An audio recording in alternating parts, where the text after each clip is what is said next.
I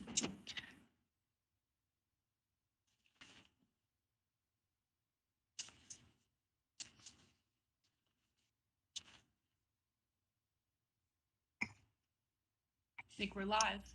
Okay. Chairperson Bartrusu, are you ready to start the meeting?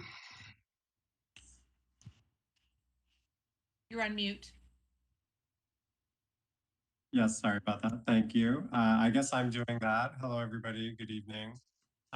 Let's go ahead and start tonight's Sustainability Commission meeting with number 1 roll call.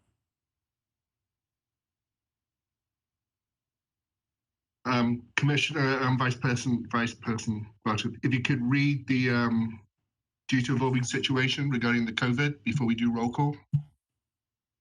Oh, or I can read it. Sure, I'd be happy to. Due to the evolving situation with the COVID-19 novel coronavirus and health recommendations from LA County Health Department, the Sustainability Commission meeting will be available to the public electronically. Due to social distancing requirements, the public will not be able to attend the meeting. The public is encouraged to watch and participate from the safety of their homes to practice social distancing. Do you want me to read all of this through? Yes, please. Okay. The meeting can be viewed on either local cable, Charter Cable Channel 6 and AT&T Uverse Channel 99, or streaming online at our, do I say this URL link, or should I just say that you can go to our public meeting portal? Public meeting portal. Okay. For public comments and questions during the meeting, please call 818-937-8100. City staff will be submitting these questions and comments in real time to the appropriate person during the Sustainability Commission meeting. And with that, we can go ahead and start the agenda. We'll start with roll call. Chairperson Bartrusu. Present. Vice Chairperson Werner. Present. Commissioner Cartoonian. Present. Commissioner Kanjian. Present. Commissioner Pinkerton. Present. Katie will now lead us in the Pledge of Allegiance. If you just give me 1 second.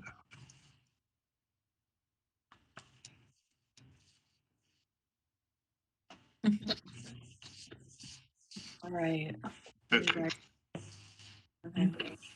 I pledge allegiance to the flag of the United States of America, United States of America, and to the republic which it stands, one nation, under God, indivisible, with liberty and justice for all.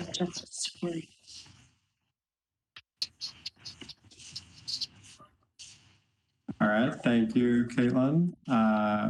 Moving along, let's go to number 2, approval of the minutes. So moved. Second.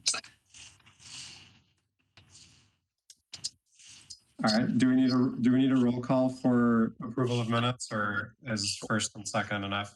Yes. Chairperson Bartrusu. Yes. Vice Chairperson Werner. Yes. Commissioner Cartoonian. Yes. Commissioner Kanjian. Yes. Commissioner Pinkerton. Yes. All right, moving along to number 3, board members, staff, and comments. Should we do staff first or commissioner comments? That's up to you, Chairperson. Let's start with staff in case they have something to say first. I just have one quick thing to say. I have sad news and good news. The sad news is Katie is going to be leaving us. Her time as internship is finished, and she's actually going to go to Washington, D.C. To explain what you're going to do, Katie. Yeah, I'll be interning for Congressman Schiff as his legislative intern on Capitol Hill. So I will be unfortunately leaving Glendale, but I will be still serving Glendale. And for the 20 services. So yeah, very sad to go, but you're in great hands with Melissa. Congratulations. That's wonderful. Thank you. And I'd like to introduce Milanis. Milanis is going to be our new intern, so she's going to be working with us over the next 6 months. So just introduce yourself, Milanis. Hi everyone, my name is Melanie. I am the incoming intern, and I'm so excited to be working with you and making Glendale a better place. Thank you so much. Thank you. Welcome.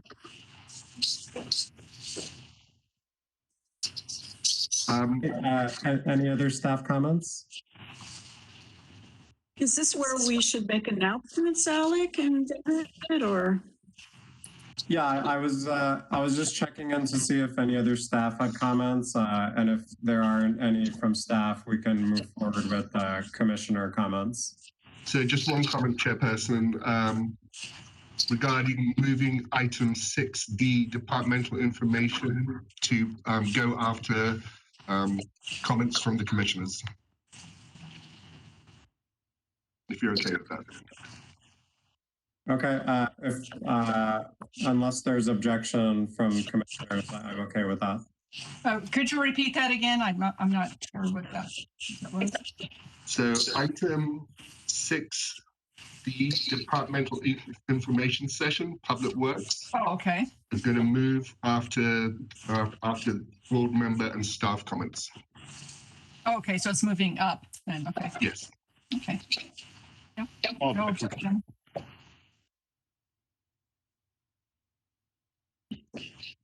Okay, great. Seeing there's no other staff comments, we can move on to commissioner comments. Who would like to go first? I just wanted to mention, I'm sorry, I just lost my connection to the agenda, that we, and Katie arranged for me to give a presentation on sustainable consumption. So I believe that's now up on the, was it an Instagram page, Katie? Mostly PowerPoint. Yeah, it's on YouTube and it was promoted through Instagram. Okay. So nothing very fancy, like I said, mostly a PowerPoint, but I try to hit on what I think are the biggest topics vis-a-vis sustainable consumption. That's it. Okay, any other commissioner comments? And before the next person goes, I'd like to remind folks on the WebEx to please mute yourself if you're not speaking so we don't have a feedback. I have a question about the comments. Can we comment on things that are going to be on the agenda, say whatever we want, or is it just more of a,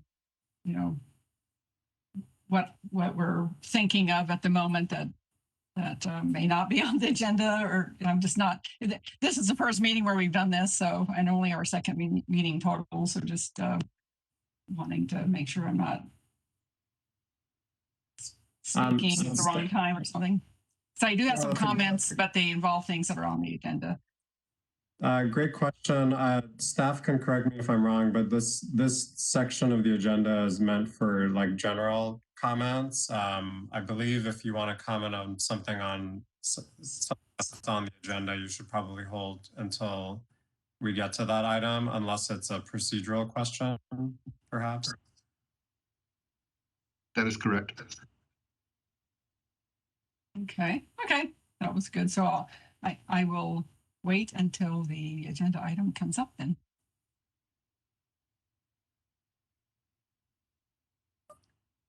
Okay, any other commissioner comments?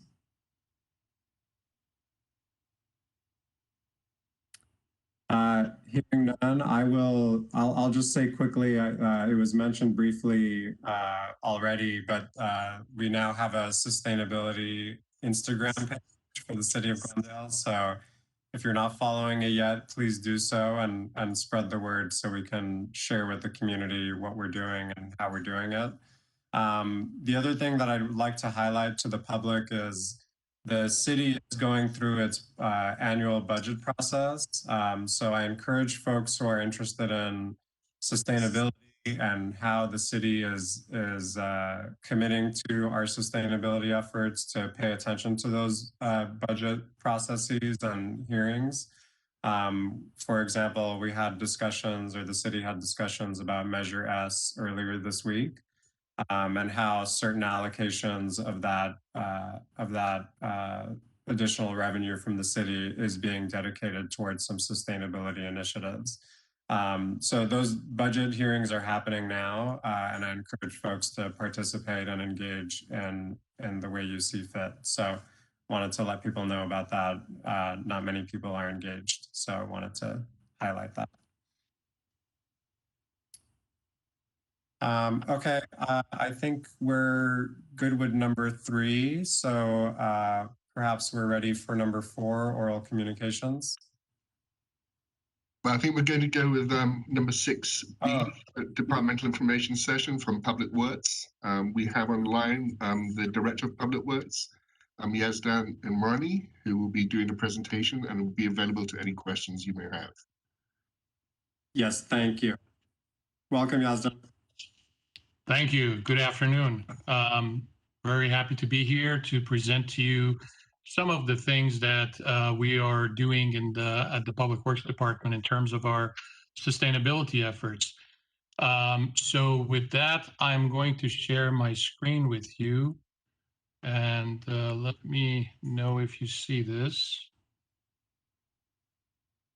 Can everybody see this? Yep, you're good, Yazdan. Yep. Okay. So good afternoon, Mr. Chair, members of Sustainability Commission. This is a quick update on some of our work, as I mentioned, in the Public Works Department on the sustainability front. We do have quite a large portfolio that falls within this area.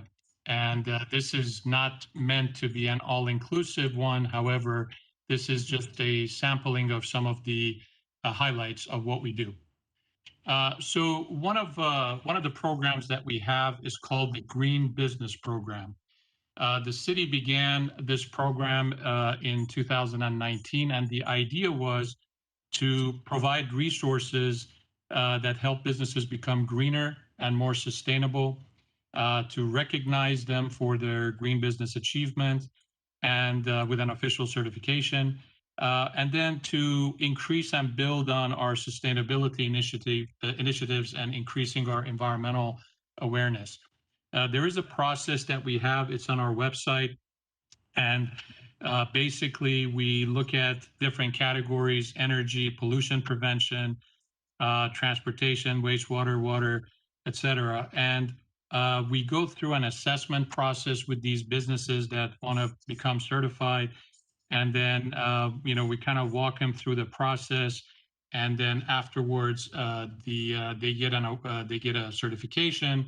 And in fact, it was a few months ago that we brought a report before the council that celebrated the first year of some of the businesses within Glendale that had achieved the certification.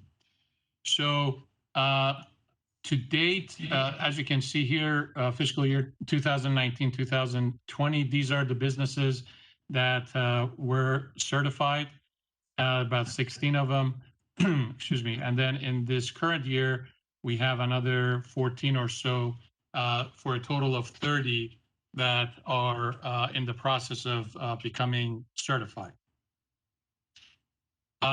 So that's one program. And then the next program that we have is, of course, the commercial recycling compliance, which is the various assembly bills that we have to follow, as well as the SB 1383.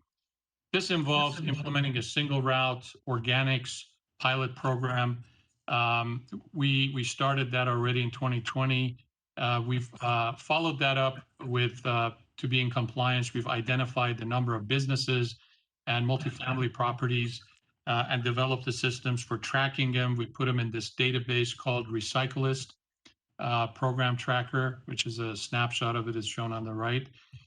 And we basically are also in the we updated the set of our ordinances that we took before the council back in February of this year to be in line with the requirements of these regulations, as well as Cal Recycle requirements. So that's another one that we are doing. On the residential front, we are doing outreach in terms of brochures. We mailed those out. We mailed newsletters in different languages: English, Spanish, Armenian. And then we are also through our public information officer at the city, we promote any changes or any updates. This is a sample, for example, on things that are okay for recycling and things that are not acceptable for recycling. So it takes a lot of outreach and education to get people to basically understand what some of the new requirements are.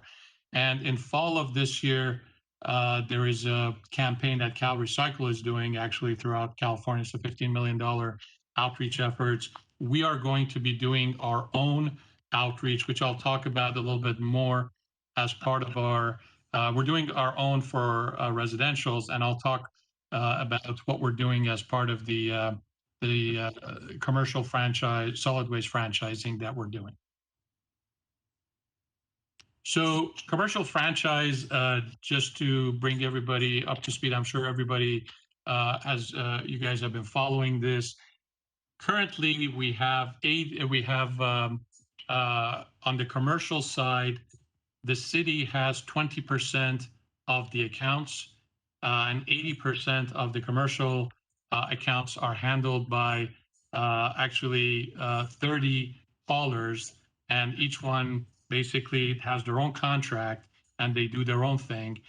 And and then on the multifamily residentials of 5 units or more, we have 80% of that those contracts, and the outside haulers have 20%. So with the state regulations, especially the SB 1383, and some of those requirements, and basically the direction from our city council, we moved to release an RFP in August of 2019 to franchise the remaining 20% of the commercial accounts and 80% of the remaining multifamily residentials of 5 units or more, to franchise all of that out. And we went through a process. It's been quite a journey. I kind of got that when after a few months that I was here, that I came over to City of Glendale. But we were almost at the end of it. We went through a process. We pre-qualified the vendors. We went through an interview process. We recommended 4 finalists to the council. And of course, we had divided the city into 4 zones. And the idea is to 1 hauler per zone for those categories that I mentioned. So there's a lot of benefits to doing that, obviously. Basically, this limits the traffic and pollution, commercial waste truck traffic and pollution across the city. You have uniformity in terms of the regulatory compliance. We don't have to be chasing after 30 plus haulers in terms of the records, because ultimately we as the city are responsible for these compliance issues.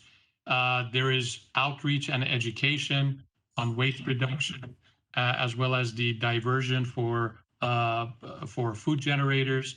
And then, of course, we're working on alternative fuel and electric, which I'll talk about in a couple of minutes as well. So where we are right now, we basically have negotiated the rates across all 4 zones. It's going to be the same, regardless of the hauler that the commercial or the multifamily residential folks will have.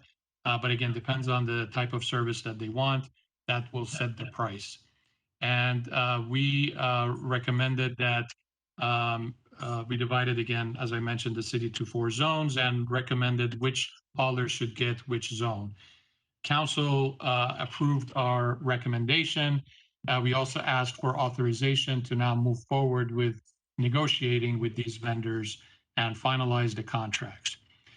It's going to be, so what we're working on right now is putting together those contracts to make sure they incorporate all the terms of SB 1383, especially. And then, we want to make sure that we got a lot of good comments from including some of the folks that are on the commission in terms of what we wanted to see in these contracts, such as a single point for public outreach and education, so the vendors are going to pay into this fund for that. We wanted to have a uniform approach on, again, these food diversions, et cetera. So all of those we are going to incorporate into the final contract and then bring that back before the council. I'm guessing at this point it'll be sometime in June. And if the council adopts that or approves that, then we'll start a transition process and then, basically move forward with the franchising program. So moving on to our transit division, which is our Beeline. We have been working on transition from starting out with basically entirely fossil fuels or diesel fuel back in 1989 to pretty much becoming 100% CNG powered over the last few years. So we're not using electric buses yet. However, that's the next step that we're working on.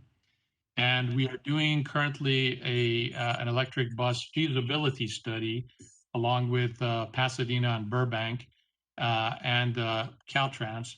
So this is going to look at everybody's services and the infrastructure that they have in place, looking at battery electric bus technology and what are some of the charging alternatives. In terms of the buses, it's a little bit challenging because unfortunately every bus manufacturer has its own charging. So charging, infrastructure for manufacturer A doesn't work for manufacturer B, which makes things a little bit complicated. However, we are looking to finish this report by the fall of this year, so in a few months. And again, obviously electric buses, the technology is there. The challenge is looking at what is the specific infrastructure that we need to sustain that. So we're also obviously involving Glendale Water and Power in these discussions and in this study to kind of get an idea of the amount of, how much additional power we would need, what kind of lines they have to run, do they need to add more substations, et cetera, et cetera. So those are some of the elements of this report. And expanding that beyond buses, we're looking at greening our fleet. Currently, 20% of our fleet is alternative fuel. This is a listing that I have. However, we have a fleet replacement policy that requires all departments to promote a cleaner and greener fleet. So if we are, and fleet is one of the divisions of Public Works. So when we go out for a bid for a specific type of vehicle, if that same vehicle is available as an electric vehicle and it's the same price, basically, then we replace what we have with an electric vehicle. So we're doing it on a, as we move forward basis. In addition, for some of the other vehicles, such as police cars, we have a idle device that we've installed, anti-idling device actually, to save fuel. So basically, after 5 minutes, it turns off the police vehicle. So that, again, every little bit helps in terms of reducing the greenhouse gases. We're also looking at, we got a grant from SCAG to do route optimization for our trash trucks to see how can we shorten or decrease the number of routes. and then again save on any carbon footprint. We're also looking at tire recycling, fluid recycling, battery recycling, any kinds of recycling that you can think of. We are doing it to make sure that basically we help in any way we can towards this goal. Last but not least, we're starting very soon, probably in the next couple of weeks, an electric fleet feasibility study, which is one of the directives that we got from the council to do a feasibility study to see what it would take to, obviously California's goal to go all electric for the vehicles. So we need to be in a position to know exactly what do we need to do to take our vehicles and transition them to an all-electric fleet. So this study is going to look at, again, technology. It's going to look at the infrastructure, everything that I mentioned for the Beeline feasibility study, except now we're doing it for our entire fleet. So that's coming down the pike, and we are very excited about that. The main element, obviously, is the infrastructure that's needed to sustain these, a migration to electric fleet, basically. So moving on to some of our engineering projects, we also promote sustainability. We use for our rehab of our street, we use 80% of recycled asphalt pavement, which gives us and this is in particular is for our Central Avenue project, which was done a few years ago, and we saved over $300,000. It diverted almost 11,000 tires from landfill, and we recycled about 3,600 tons of asphalt concrete. And it also eliminated 360 truck trips by doing this. So this is just one example. All of our projects, we do that, and we have those savings, again, to promote a greener street. We are also replacing what we call illuminated signs. These are street signs throughout the city. We are going through several phases starting in 2017, and phase 3 was completed in 2019. Basically, we installed 551 of illuminated signs at 81 intersections. Basically, what we're doing is taking whatever lighting it has and replacing it with LED, which is far more efficient, requires less maintenance, and again, as I mentioned, much more energy efficient. In addition, we're also, we got a grant from Proposition 84 for a Green Street demonstration project. This was done, completed a few years ago. But basically the design was to incorporate different infrastructure improvements in a very busy section of the city. It involved basically putting in bioswales and pedestrian sidewalk improvements, bike route installation, flashing beacons, and so it serves as a good example. And we're looking to do more of these Green Street demonstration projects. However, we're also doing a project. This is called this is a Drywell installation that we're installing at 17 different locations throughout the southern part of the city, south part of the city. We're in the design phase right now. We're looking to basically Drywells are pipes that we basically insert into the ground next to curbs, and they are designed in the gutters, excuse me, and they're designed to capture the runoff from dry weather runoff, we call them. So it could be a sprinkler system or agricultural runoff or whatever. In this case, this is an urban area, any kind of watering, and all the way to when it actually rains. And the idea is these Drywells go pretty deep, and they're perforated. And once they go down, There is a filtering system, so it gets rid of some of the particulates, and it recharges the aquifer. So this is a great program. It's a great way of recharging the aquifer system, and then getting some of the particulates and pollutants off of the street, instead of them going directly into the storm drain system and ending up in the ocean. So in addition to the Drywell, there's going to be 10 bioswale installation as well. This project is the cost was about $2 million, and we applied for a grant from Measure W, which was approved a couple of years ago, and it went to the Measure W steering committee, and they approved it. So we got the first year's funding. We're in the process of design, and then next year is going to be the installation. Last but not least, we're also looking at alternative elements such as permeable pavement. So we have a project that we're going to do as a pilot for Fire Station 23, which is next to Chevy Chase Library, and we are looking at approximately 7,000 square feet. That's the area that you see with the crosshatch there. And we're going to install permeable pavement and test it out.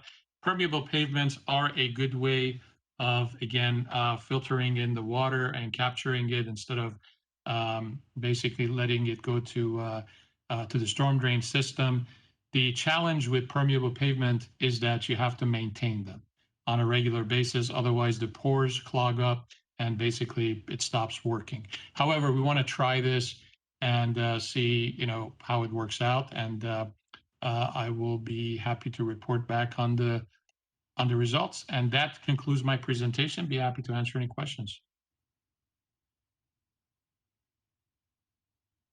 Great, thank you. And do we have any questions from the commissioners? Yes, and this is Haig. It's not a question, but I want to make myself available for both the Beeline EV infrastructure study and the fleet electrification study that you're doing. I have resources that may be helpful, including case studies that we've done with larger fleets, such as MTA and Foothill Transit, that I can coordinate. I appreciate that very much, and we'll reach out to you. Thank you. Okay. I had a question. Sure. Mr. Imrani, have you considered using structural soil cells, or like Stratavault and Silvacell, those kinds of things, instead of using gap graded soils? You can use these things that you actually bury under the ground, and the pipes and things run through them, and they hold up the paving and allows tree roots to grow through there. It's not a brand new technology, but it's also not widely known. Like if you went to landscape architecture school more than 10 years ago, you probably don't know about it. And certainly the teachers wouldn't, even today, I don't think are teaching it, but it's worth checking into. I've specified those on a lot of Disney projects, and we've been very successful at harvesting and controlling rainwater. Yeah, that's a great point. I'm not too familiar with them. I have heard of them. And in fact, there was a company that recently reached out to me it was pre-pandemic, and they reached out to us about it. But yeah, we're definitely open to new technology, and we'll probably reach out back to them and schedule a meeting. Okay. Yeah, Jennifer. Okay, great. Thank you so much for that presentation. That was great. We're doing a lot more than I think a lot of people are aware of. So just one comment, can we put this up on the website so residents can look at this? I think that'd be a great idea.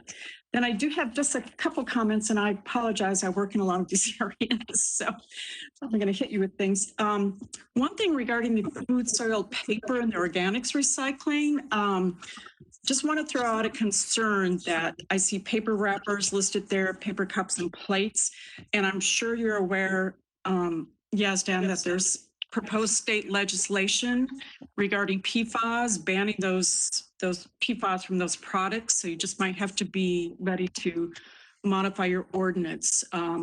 For those that don't know, PFAS are fluorinated chemicals that are quite often used in food contact paper products. They are grease and water resistant, but they're not yet classified as carcinogenic, but they're suspected of being those. So, and there is legislation proposed about that. So just an FYI to throw that out. It's something I've been following.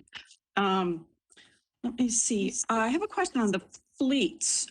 Is the city now using any re-refined motor oil? I know once we transition to EV, those vehicles don't use it, but I'm just wondering, do we use any now? Not that I'm aware of, but that's something that we can look at. Yeah, there's been a lot of resistance. I mean, re-refined oil's been out there for 25, 30 years. There still are a lot of myths about its effect on engines, although, you know, the API, the American Petroleum Institute, certifies the oil. So there really is no issue with it, but there's just a lot of resistance quite often from fleet crews. I have a contact at Edison if you want one, because they have, you know, light, heavy, medium duty vehicles, and they phased in re-refined oil over several years. And did a lot of tests, you know, drawing out oil samples, et cetera, to prove to their crews that the oil was, you know, effective and wasn't harmful at all. One of your slides, you said you're looking into like recycling of vehicle fluids, tires, hazardous material. Again, just a question, wondering if you're doing anything in those arenas. LA, we pretty much write our contracts for those products, so those vendors have to take those products back. And we're doing a lot of tire recapping. So I'm just even on heavy duty tires and construction equipment and things of that sort. So just wondering about that. And then I think I just had, one other comment, and possibly our chair would like to weigh in on this. The Glendale Environmental Coalition did a street cleanup a couple weekends ago, and we did visit some of the swales. Was it along Broadway or Colorado? Cigarette butts, no surprise, were the most dominant item that we collected. Obviously not in volume, but in number. And I'm just wondering if the city should look at an ordinance requiring, and there was proximity to some banquet halls. I suspect what's going on with cigarettes is that you have a lot of employees that step out on breaks, and if their employer is not providing, you know, bins specifically for butts, they're getting tossed on the ground. So I'm just wondering if the city would consider looking into that requirement, you know, that you've got a receptacle for your employees. And also just, we don't want to encourage smoking, but we also, we want to provide some means for those who smoke and are out on the public streets where they can deposit those cigarette butts. So thank you. Thank you. I can look at that and talk to our city attorney's office, certainly about the ordinance, and see how that basically can take shape. We are in general, the cleanup idea, I think, is good. I applaud the Glendale Environmental Coalition to do that. We do have, we also try to do what we call our hotspot cleaning. That it's more geared, of course, towards bulky items and that sort of a thing. But we try to also do outreach on that. Yesterday, we went to an address that we thought it was bulky items, and it was a lot of trash. I guess the owners had moved. But yeah, we'll I think we should work on both fronts and try to get some of these stuff through education and outreach addressed. Yeah, I just one other point. I was quite surprised to learn that cigarette butts have plastic in them. So they do not, you know, there's some element that will not biodegrade. I think a lot of people think that will happen. Thank you. Absolutely. Thank you.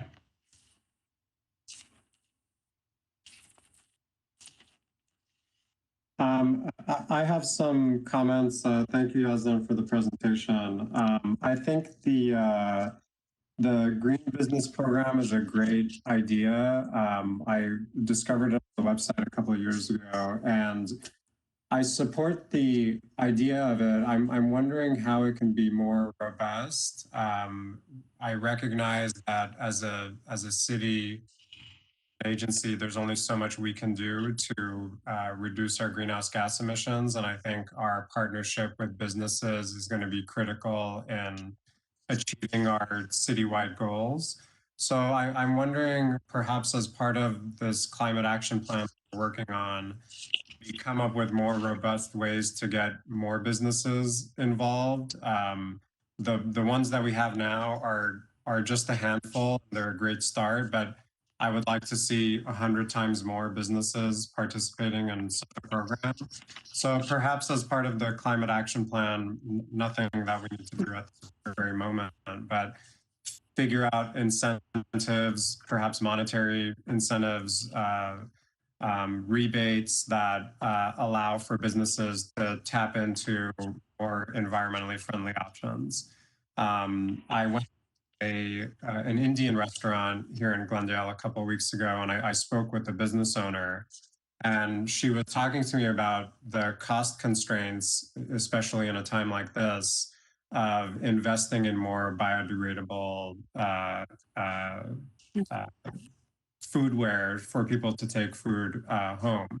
And, you know, the problem is real and very much is an issue and a constraint for many people. And I'm hoping as a city we can help push people in the right direction, perhaps financially as well.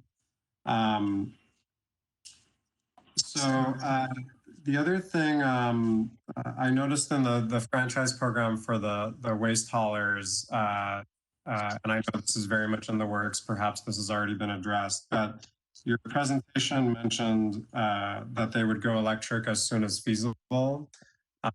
Those are loose terms for me. So can you clarify perhaps what it says in the actual contract? What we are imposing upon these companies to actually go electric rather than hoping that they go electric? Yeah, so as I mentioned, we're in the process of drafting the contract language right now. So that's one of the elements that was brought up at our last council meeting. And we're going to put in, so let me back up. So right now, we have explored the technology, and right now the technology for an electric trash truck is there, but it's not feasible to utilize because there is no the battery doesn't literally last that long, and especially if you have to go uphill, it uses more battery. So literally for every route, you have to have 2 or even 3 electric trucks. So, but we've talked to throughout the process of this commercial franchise with the haulers, and they've committed to purchasing these once the technology is there. And we're going to put language in the contract that says it's not, nice to buy it, but once it becomes feasible and it's, it's demonstrated that it's available, that they would switch to that. So that's the language that's being worked out right now at our city attorney's office.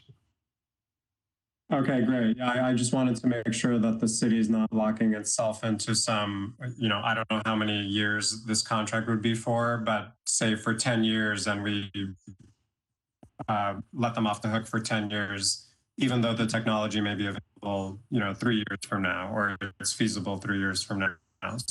Right. So just hoping that we are able to avoid a situation like that. It sounds like we're doing that. The feasibility study is great. I love that you all are doing that.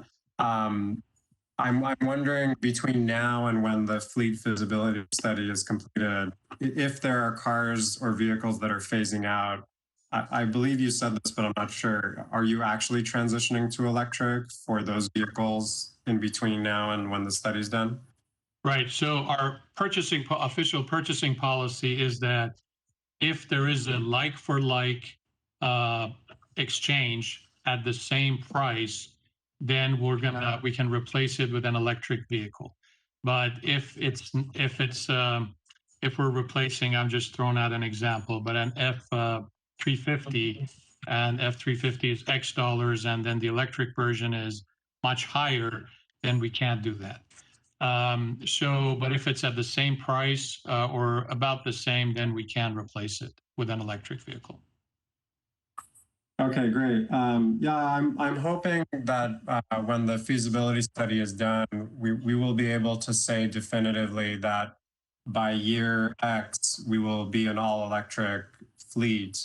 And I assume we'll see that in our climate action plan when that's done. And perhaps, perhaps it's too late or not too late to talk about this now, but having seen the Measure S discussions at Tuesday's meeting, I'm hoping by next year or by the time we're done with this year's budget discussions, we can have some things in consideration for as part of achieving the goal. So if there's 5 cars next year that are going to be phased out, why don't we just put that in as an ask for Measure S to do that, start that conversion. So Right. I want the commission to start thinking about that in terms of next year's budget discussions. Right. And again, we're from our perspective, I can tell you, City of Glendale has been very proactive in terms of moving to alternative fuels and now moving towards electrification. Really, the critical path is the infrastructure. So it's that's why we're involving GWP heavily in these discussions. That's the piece, because purchasing, the cars is easy if we have the budget, but we want to make sure that the load that these additional loads for recharging that these fleet. I'm not talking about the 5 or 10, but eventually we have 1,000 pieces of fleet. So that additional load that the 1,000 pieces puts on the grid, that has to be analyzed and then planned for with additional lines and improvements to the substations, et cetera. So that's really the critical piece in there. Okay. And then the last kind of theme that I wanted to cover was, so the Prop 84 project that you mentioned on Harvard. I'm glad you mentioned it for other people to know about it, but the bioswale project on Harvard is really amazing for folks who have not seen it for themselves. It's Harvard between the library at Louise all the way to Glendale Avenue. It's a beautiful piece of infrastructure. It's a great way to capture stormwater. As we learned through the cleanup, it also is a magnet for trash, but quite frankly, that's trash that's not going into our rivers and ocean. So I'm glad it's serving that function. I'm curious about how Public Works is pursuing additional Prop 84. I don't even know. I'm less familiar with Prop 84. I'm more familiar with Measure W, but there are specific funding sources for stormwater capture, these types of infrastructure projects. So I'm curious, do we have additional projects like this in the works? Do we have grant writers that are pursuing these funding streams? It would be great to see more projects like this in the city. Absolutely. I think Measure W was, we were all ecstatic when it passed, because up to 2 years ago, anything related to stormwater and water quality was an unfunded mandate on cities. We, with the very stringent requirements that State Water Resources has. But with the Measure W, advent of Measure W, now we have a funding stream. About 40% of Measure W goes to local cities. So this was the first year that we were due to receive it, and because of going back and forth with some agreement, hiccups, we just received our allotment as of last week. So we had submitted a plan to LA County Public Works. You have to submit your annual plan and identify projects. So we've identified a lot of projects, more bioswales, more Green Street type projects that we want to do. And we just got them. So we're going to roll it over and incorporate it into our projects for next year. In addition, 50% of Measure W goes into a bank for regional projects. So this is to encourage cities to kind of band together and develop projects that really benefit not just one city, but the whole region. So they encourage the Drywell projects that I mentioned even though it's going to be installed within the city of Glendale, it really benefits the whole aquifer. So for a lot of different cities in this area. So that's why it was approved. We were very happy with that. That was last year. And again, the funding for that, the agreement is just going through. And then once that's approved, then we'll move into the construction. So absolutely, Measure W is a great source, and we're pursuing that. We've identified several projects to do next year, and we're going to continue to do so towards stormwater quality, urban runoff. It even allows us to, the voters approve this part, which we can use the funds also for O&M, operations and maintenance, which we didn't have before. But we're going to spend it, some of it towards that. One of my plans is to do a comprehensive stormwater master plan in our next fiscal year, so that we can take a holistic look at what we have and do some modeling and see areas that are prone to flooding, perhaps look at retrofitting our catch basins, adding bars or screens on those that don't have it, adding some trash capture devices to prevent these trash from basically going into our ocean. So that was a great initiative, and we fully intend to utilize it. Great. And then I have one minor thing. You mentioned the catch basins, and hopefully this will save you from another email from me. But I've noticed, there's one catch basin near my house where it seems that the street cleaners' brushes don't quite get into or near the lip of the catch basin. And so there's a lot of trash accumulating right at the catch basin. And it just seems at any moment when it rains, all of that trash is going to go straight in. Is there something that the city can do to address a location like that? Or what can a citizen do to raise awareness about this or do something about it? So the easiest thing I would say, if you want to send me that email so we can take a look at it, we have a unique situation in LA County and in Glendale also, which we do not own all the catch basins. So some of the majority actually of our catch basins are owned by LA County. So we own our portion, and they own theirs. So they're responsible for cleaning their portion. We're responsible for cleaning ours. We have a contract actually with them to actually clean ours 4 times a year. But if you send me the location, we can see if it's ours and we'll take care of it. And if it's theirs, we'll let them know. Okay, thank you very much. Thank you for the great presentation. I saw some other hands. Yeah, Jennifer? Okay, just a couple quick more comments. I'm going to date myself by asking this, but yes, Jan, you were talking about the infrastructure for charging purposes, for EV fleets, and that different manufacturers still have their own systems. Given California is leading the way for electric fleets, is this something the state can help push, or can we work with SCAG or the PUC or other entities? So we set standards or require some flexibility on the part of the manufacturer. And this strikes me as like the beta VHS debate way back, which right, I'm dating myself, but which format is going to be the dominant one. But it seems foolish because you don't want to have to revamp your chargers every time you might go with a different vehicle manufacturer. So that's just one question and comment or suggestion, actually, that if the state can help push that. And I realize that could be seen as, maybe overstepping. It's might be seen as too prescriptive, but it's just something to consider. I know the city, when we put out just bids for custodial products, they come in and they have to change the paper towel dispensers in restrooms, which is just a significant waste of time and money. And then you've got these things you can no longer use that have to be disposed. So just wondering what we can do to push toward standardization in that arena. So that's a great question. And by the way, beta was better than VHS, but unfortunately VHS won. But fortunately, what we've seen is that that's restricted to buses.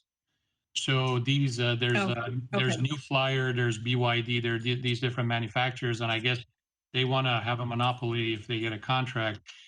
So we've seen that with them, not so much with the regular chargers for vehicles. Okay, great. That's reassuring.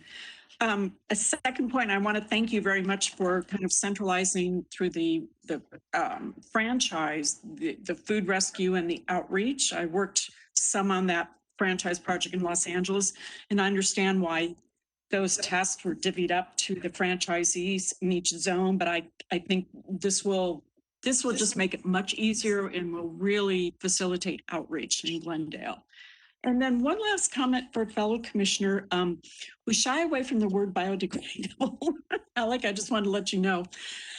Many items, if you throw a paper plate out in your backyard, eventually it will biodegrade, right? But it will take months and months and months. So a lot of the things that we buy, individual consumers and cities also, they're labeled biodegradable, but the fact is a lot of those items go into landfill, and landfills are actually designed not to let things degrade because that generates leachate and things.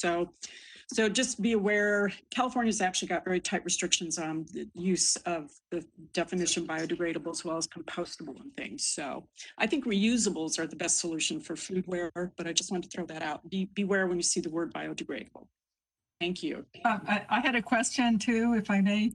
It was prompted by, well, it's an idea I've had for a while, but all the discussion about restaurants and so on has reminded me that I need to find a champion for this. I just didn't know who to go to with it. But in the category of single use plastic waste, how might we require restaurants to only give plastic utensils for takeout and delivery upon request, like we've been doing statewide for serving water inside restaurants for years? I mean, that's been very successful. And I think this policy would save money for struggling restaurants. It would free up storage space that's taken up with, unwanted plastic and so on. And no other city is doing this because I looked into it, and this would be, an example of how we could lead the way. And because of the pandemic, I think a lot of us are doing more, takeout and curbside and all this than we were before. And I should have grabbed the huge bag that I have of unwanted plastic utensils. Even when I ask them not to provide them, I still get them. And a lot of times it's not, it's like you're getting a spoon for your, and with your fork for a salad, things like that. So, and most of us have silverware at home. So I think the vast majority of this just winds up in the trash.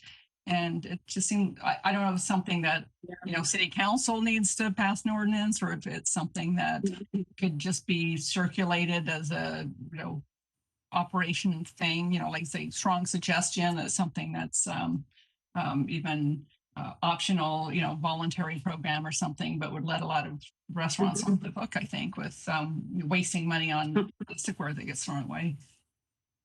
Vice Chairperson Werner, regarding that, as you know, the city recently passed a single-use plastics ordinance regarding the use of single-use plastics on city facilities, city-sponsored events. As part of that, we have been directed to do outreach into the community and to speak to restaurants about take the next step. So that is something that we are going to be doing, discussing with that community how potentially something like that may work. So it's early stages. But into that, then it sounds like. Yeah, I spoke to Councilmember Kasakian about it a few months ago, and so I wasn't in the discussion about the city things, but yeah, it'd be great if it's all sort of one big policy. And let me just jump in because you raised all the right points. LA did just adopt a ordinance that goes into effect November 15th. All foodware accessories can be provided only upon customer request, with a few exceptions. And it's not just utensils, it's condiments, napkins, things of that sort. But it also applies to online ordering platforms and delivery companies. So we allow the delivery companies to make a decision. Do I need a tray, for example, if I'm delivering 5 beverages to a home, to avoid spillage, or do I need cup lids for safety reasons with hot beverages? But everything's on request. We actually had a lot of restaurants testify that they support it because as you mentioned, it absolutely will save them money. It's just going to be a change in habit. They're going to have to, retrain their staff not to provide those things unless upon request. And one thing we've done at the city, I know everyone I know has a drawer full of those single-use utensils or the little packets with the napkins. We have done donation drives and given those to shelters.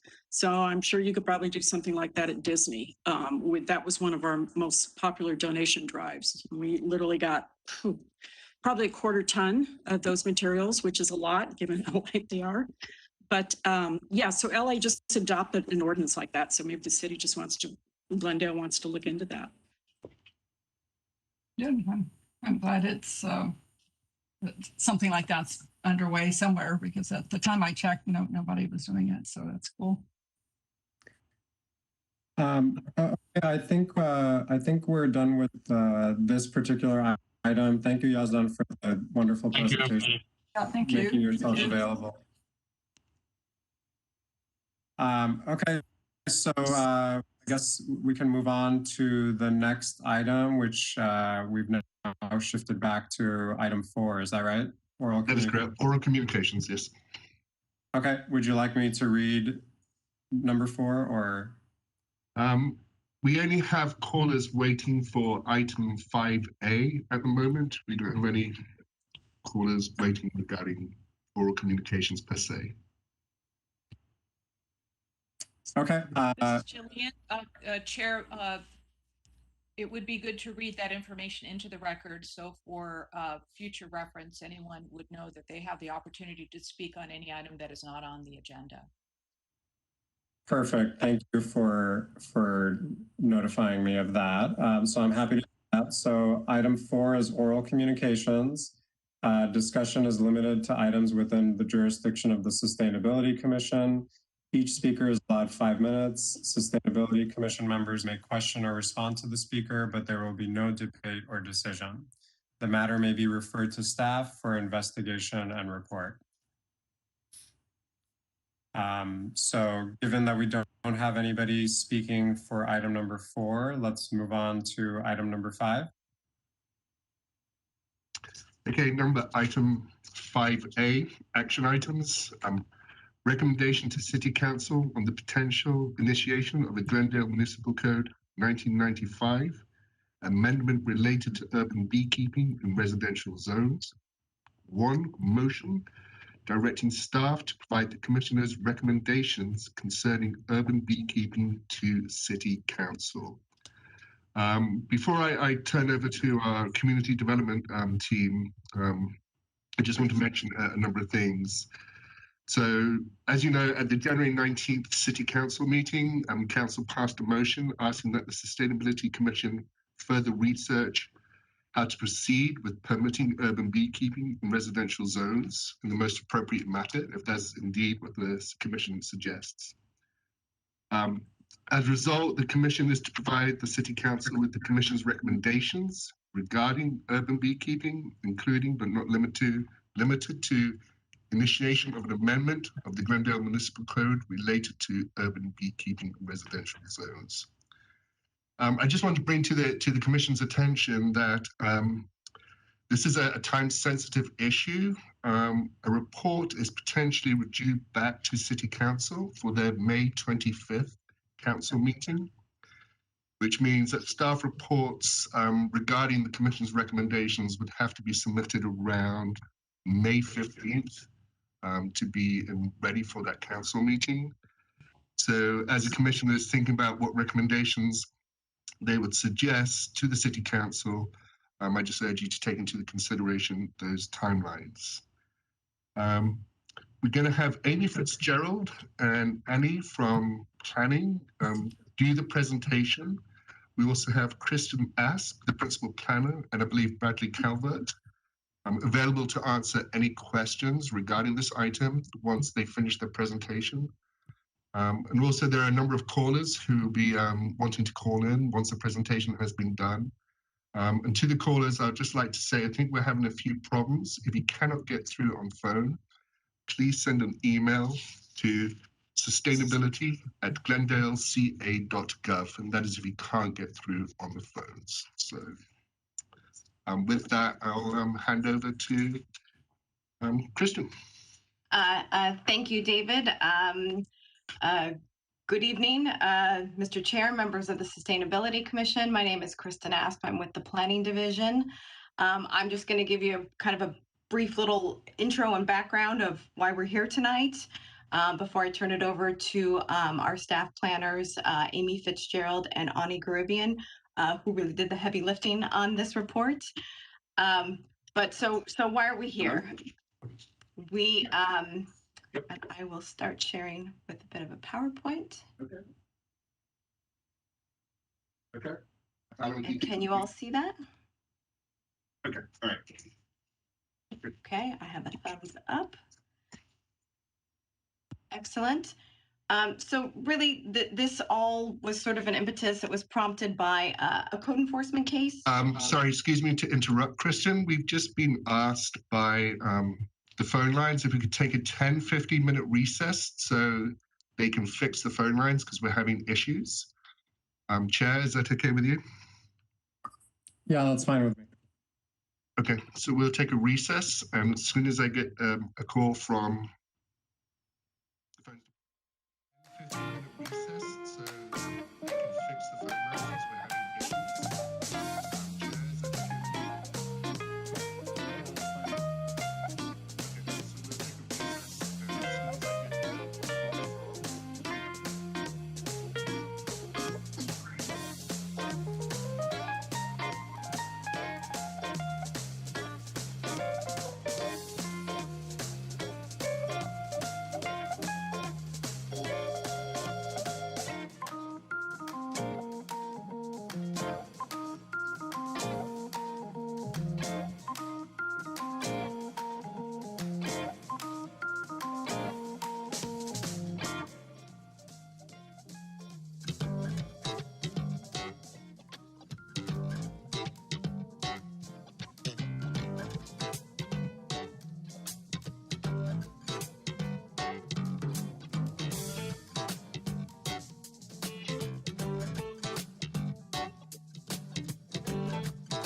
that in the background.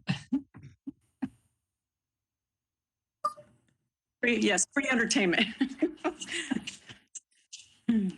All right, so we are back in session.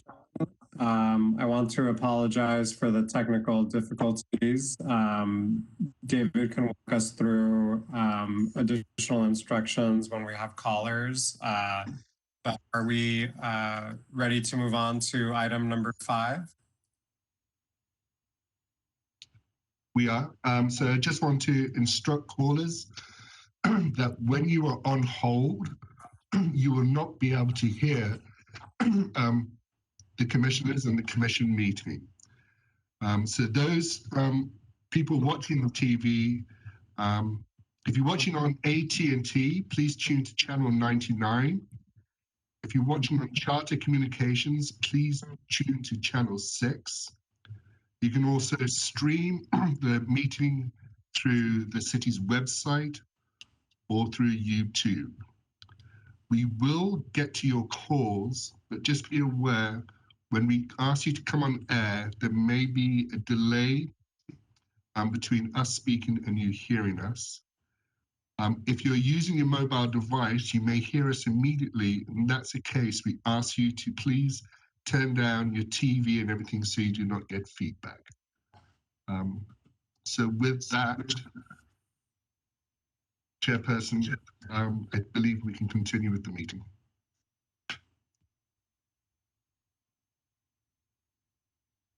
Let's move on to item number 5.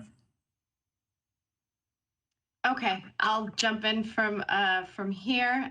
Again, my name is Kristen Asp. I'm with the Planning Division, and I'm just going to give a sort of a brief overview and intro of why we're here tonight, and then turn it over to our 2 staff planners, Amy Fitzgerald and Ani Garibian. So Kristen, why is before this you item? go on, item 5 needs to be read into the record if you don't mind.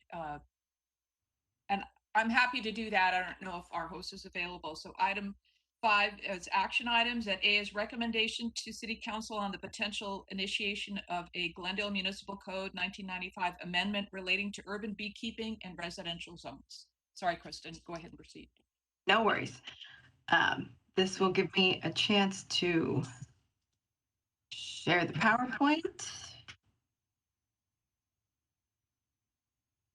Okay, so, again, why are we here tonight? This is a result of, was prompted by a code enforcement case from about a resident that was keeping bees on their properties, which was followed by a complaint from a neighbor that was complaining that, or claiming that the bees were a nuisance.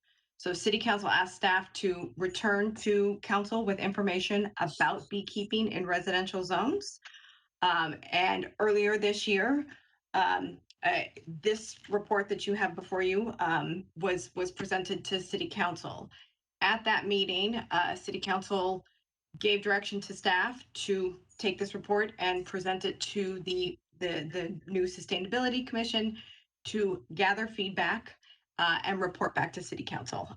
That is tentatively scheduled to return on May 25th.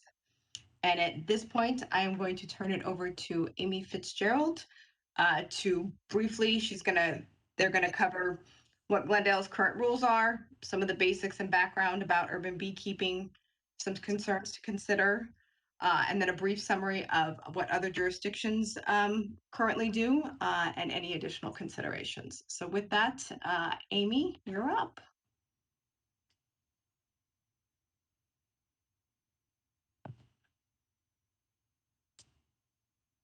We have to unmute.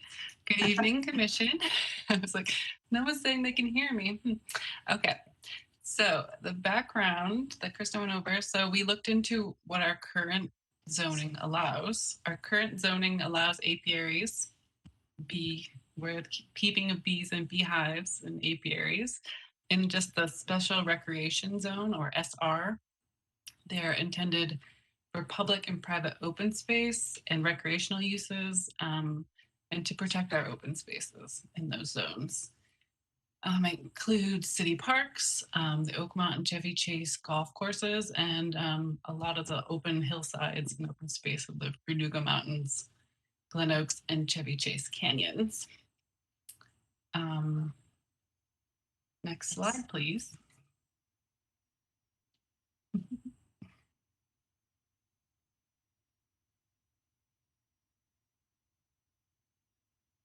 You guys looking at the different slides? It's easier said than done. So I was wondering if mine froze. Let me stop sharing and share again and see if that does the trick.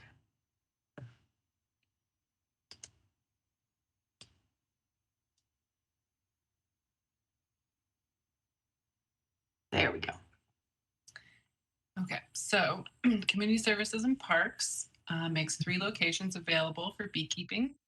One is near, called Freeway Site A, but it's near the sports complex. Freeway Site C is near the Mayor's Bicentennial Park, and there's another area off of Camino San Rafael. So they're identified as good sites. Each site has 1 licensed tenant, which you can have up to 100 hives per tenant. They're local beekeepers, they're not commercial operators. And there's currently 5 people waiting to be a tenant on these sites. Next slide, please. And same problem. So I apologize.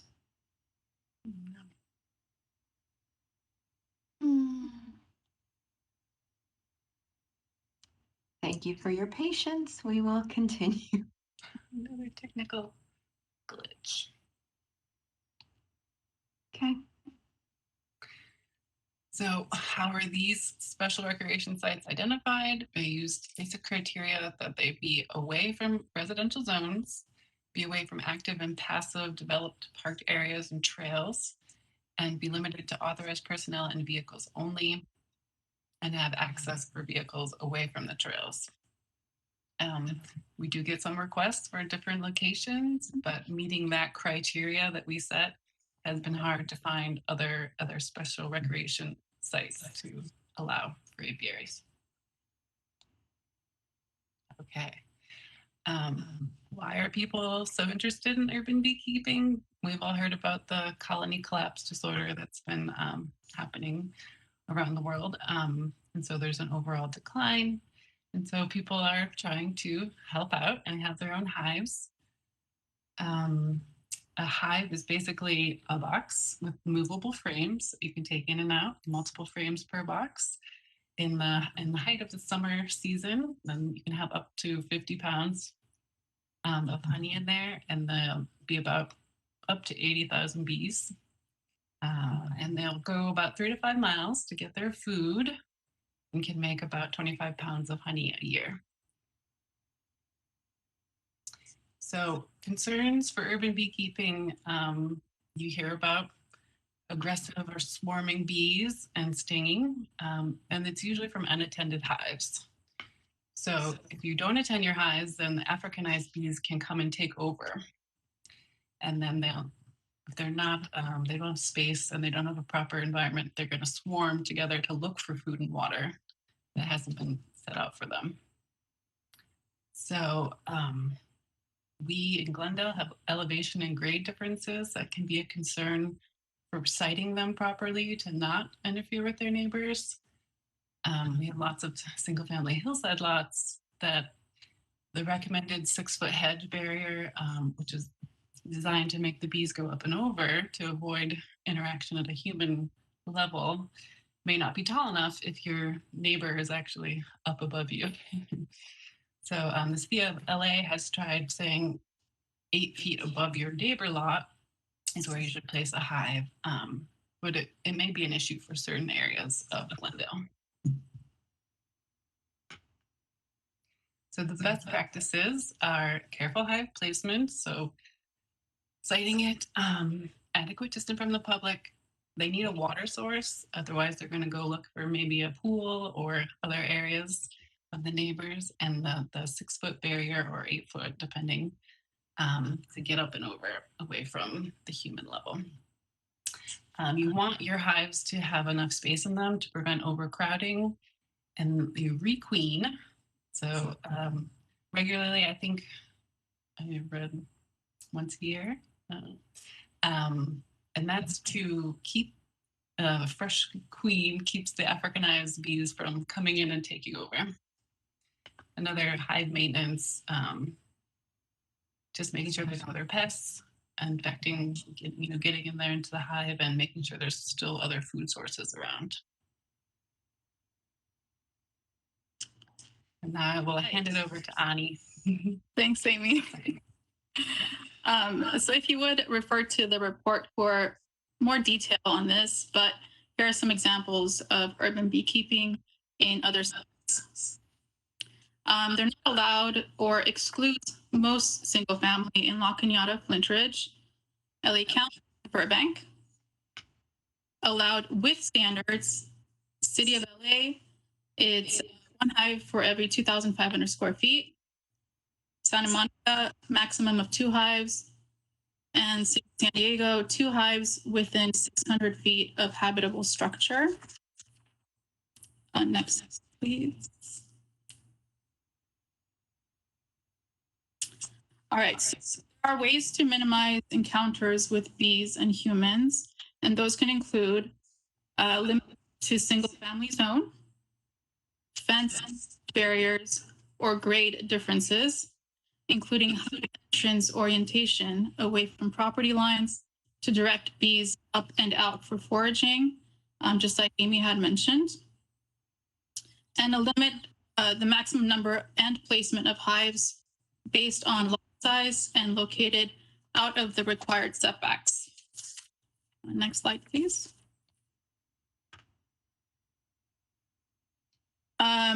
Also considering hive maintenance shall include connection to food and water sources on the site, requeening at least every 2 years, provide adequate space for bees to prevent swarming, consider an application or registration process with an initial inspection. And currently staff does not have the capability, capacity, or expertise to administer, monitor, or enforce. Next, please. In terms of fiscal impact, costs would depend on application registration fees, also staff training or contract costs with other agencies like the Pasadena Humane Society or LA County. Next, please. And finally, the next steps are to provide comments and feedback related to urban beekeeping and tentatively return to City Council on May 25th. Thanks very much.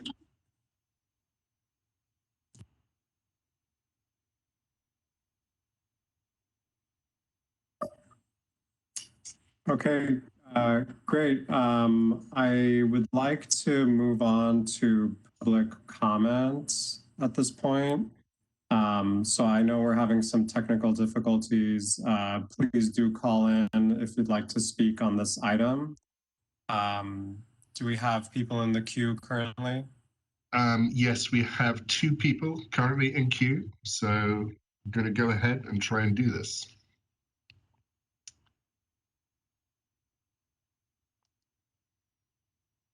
Seda, can you hear me? Yes. Hello. Hi, Seda. If you could turn down, you are live now on air. If you could turn down I any can hardly TV hear appliances. you. Huh? I'm sorry, I can't hear you. Can you hear me now? I just say what I have to say? I have turned down the TV. I've muted the TV. Okay. I am the neighbor who complained because we had a great deal of difficulty with the neighbors' bees. They are on the south side of our property, and they decided that because LA County allows beekeeping, they brought in 6 hives, 6 boxes of hives, and kept it in their property while they had flowers and water and everything, and the bees were okay, we were okay. They decided to do construction, So they elevated the boxes to our level up high on the hill. And during construction, there were no water supplied for the bees. There was no nectar available for them. So we started experiencing problems with swarming. If we turn on the backyard lights, one night I made a point because everybody kept saying one bee here and there doesn't do anything. I counted, we had 65 bees at our lights, over our lights. That's where we have table and chairs and we sit outside. So many a times we had to walk in and close the doors because of the swarming of the bees. I asked the council that they have not only come into the yard, but they get into the house. One night, 10 o'clock at night, I had bees in my bedroom that I could not get rid of. Eventually, I had to whack them and kill it because there was no way. I'm allergic to bees, and if it stayed there and dropped in my bed, I would be in trouble. So I want to ask the council members to consider the fact that if we are going to allow people keep bees at residences, we have to have city control them and take, charge of the reinforcing the regulations. Make sure that they know what they're doing. Because our neighbor, even though says she's a college graduate, she's had 9 weeks of training for beekeeping, 7 months of the time that they had bees, they did not attend to the bees, and we experienced the backfire. And eventually it came to a point when I complained to the city. I knew the regulations of the city doesn't allow her to keep the bees, but she did it anyways and started bullying everybody to keep the bees. Now, another thing is that I've heard from the council, they say, okay, we will copy what City of Los Angeles did or San Diego did, or we are a unique city of our own. We have to make the decision knowledgeably and informed and independently, whatever is appropriate for our city. And the next thing is that exacting that was brought up, we are in elevation. And once they brought their bees on elevation, it just brought it to the level of our home, and the bees are more freely flying over. That's nature. That's their nature. We can't do anything. We have a lemon tree that has fragrant flowers on the north side of our property. The bees are always there, not in our way, and we don't mind it. But when they start getting into our hair, they start getting into our food, they start getting into our pool, and then getting into the house, that's where the problem creates. And I am not in disagreement of the special locations that have been set to have bees, but when they bring it into your home and they don't care, I care. There are things that happens to me, and I don't want to have that. I don't want a bee dictating or a neighbor dictating to me, when can I go into my yard? Where can I do gardening of the flowers that we have invested so much into? We have a lot of roses and things there that we can't approach, because when we approach, the bees swarm on us and we have to run in or be stung. You can't be stung every day.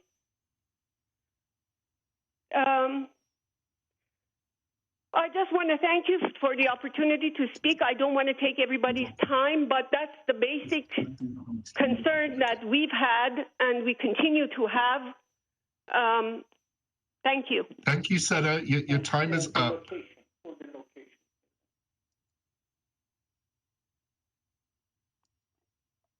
Lydia, can you hear me? Thank you. Yes, I can. Thank you very much.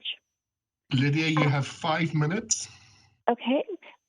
Because of the technical difficulties, I went ahead and sent in the statement that I was planning on making to the commission. Does everybody have a copy of that? Hello?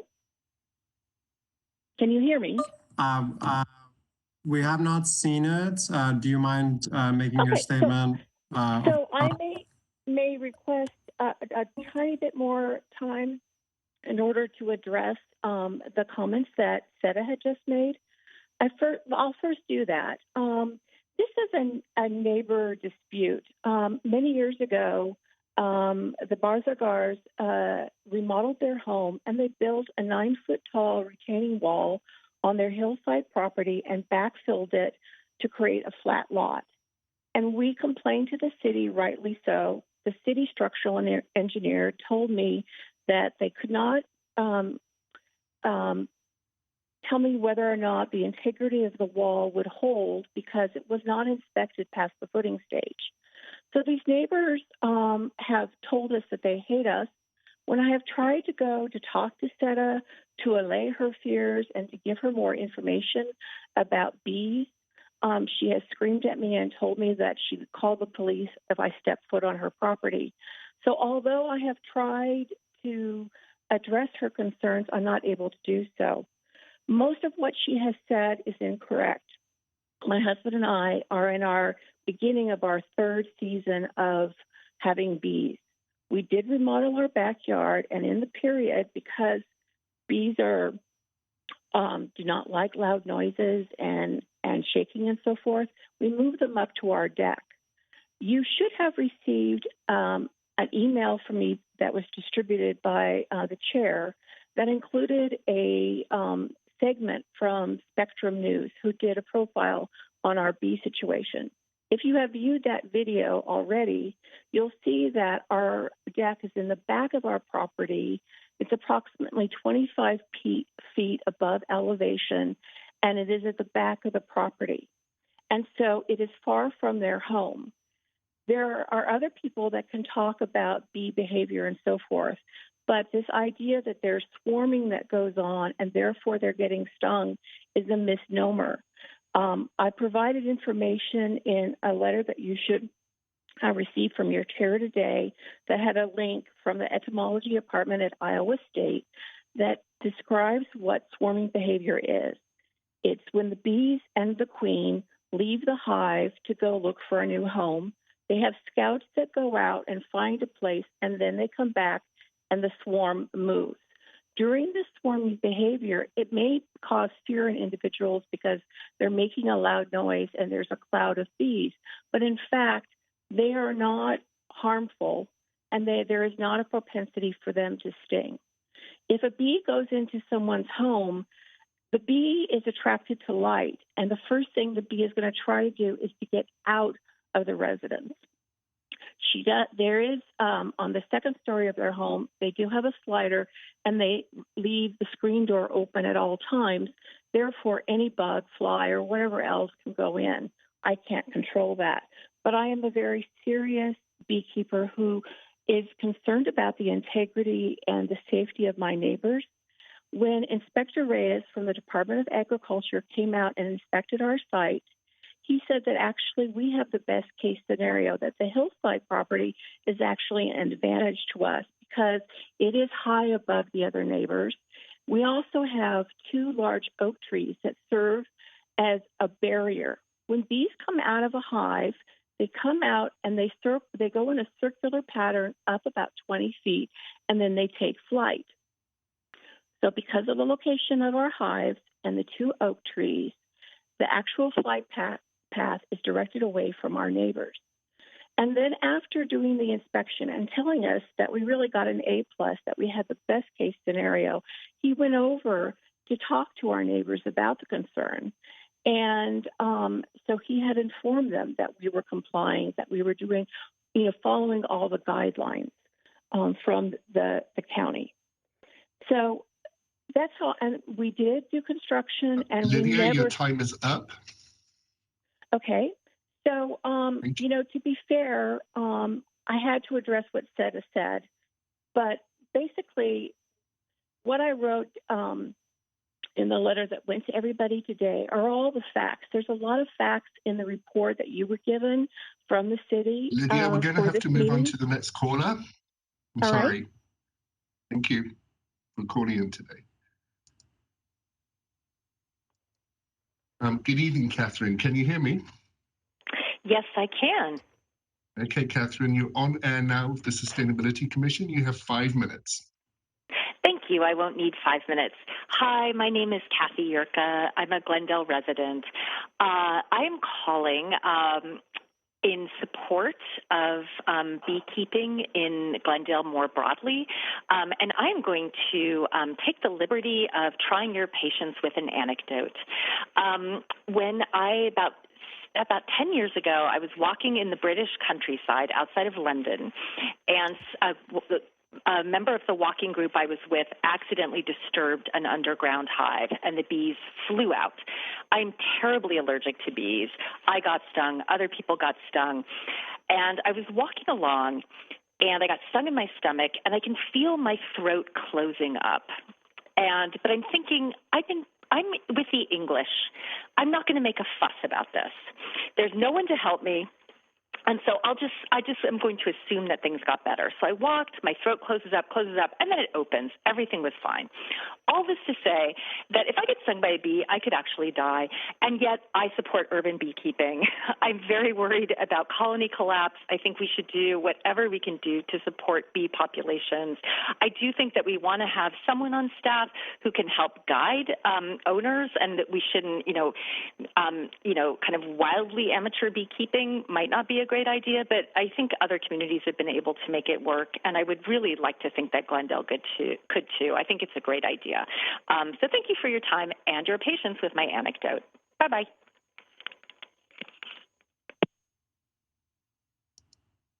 Okay. Simon, can you hear me? Yes. Simon, you're on the air now of the Sustainability Commission. You have 5 minutes. Hello, I'd just like to say I am a beekeeper. I have bees in Glendale. I actually tried very hard to find out the regulations, could not. So assumed that if I followed the LA County regulations, I would be fine. It was a surprise to me to find out that bees are not allowed in residential properties. But I have a couple of hives, and they are feral bees. They are not Italian. They're wild bees. And my neighbors are totally fine. I'm in communication with my neighbors. I keep them away from the property line. I have a water source. I have them raised so their flight path is above the neighbor's property. And I think that with these regulations put in place, that it is very possible to have beekeeping be allowed in Glendale. Lydia mentioned bee swarms are not dangerous. I actually had a bee swarm and walked right through it with no protection on at all and was not stung. So she's totally right. I have practical experience. Bees are generally not aggressive, and only if you disturb the hive do they become aggressive. So they're quite safe. And although I have been stung, of course, because I opened the hives, it's been fine. I have a couple of hives on my property. I have a house. I have occasional bees coming in, but it's a very rare experience for me. And both of my neighbors are totally fine. But I have beekeepers and I have bees, and I believe one has written in to tell the commission that indeed she is quite happy that I have bees. Of course, she gets a bit of honey as well, so she's happy with that. And bees are in decline, and I think it's very important that we maintain and keep the bees. And additionally, a responsible beekeeper who has inspected will be maintaining his bees and keeping them under control. He will provide enough space to make sure they don't swarm unnecessarily. He will also, if they are overly aggressive, he can cull out the hive and replace them with, better-mannered bees. And that will enable us to have friendlier bees in the space. And I think by allowing it to happen, more people will be able to communicate and handle bees and capture swarms and remove them from places where they are causing a nuisance and move them to safe locations.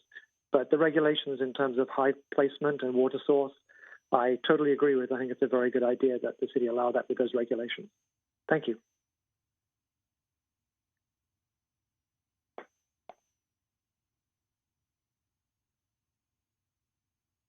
Sorry, we have one more caller, two more. Reza, you're on the air. Can you hear me, Reza? Yes, I can. You have 5 minutes. You're on the air of the Sustainability Commission. Okay, great. My name is Reza Shabestari. I'm a resident of the Glendale, and I keep bees in my backyard. and we are very well educated in how to keep bees.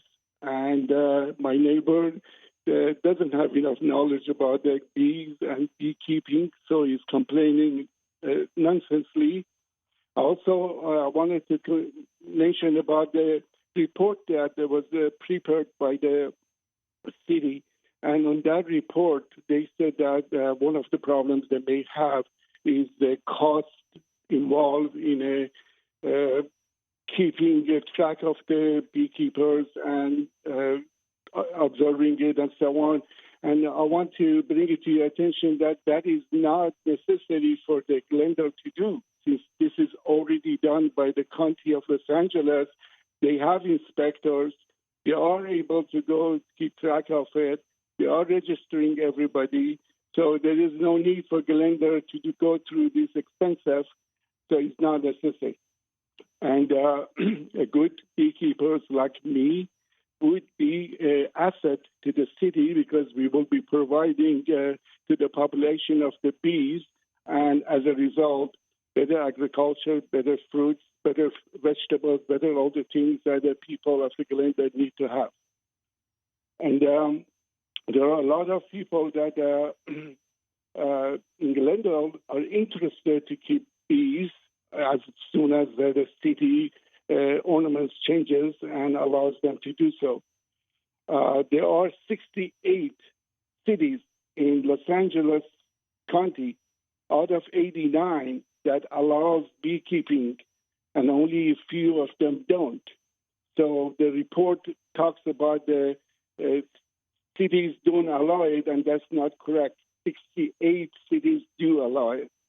So that's just, I wanted to bring that to their attention so can make correction to the report. Thank you.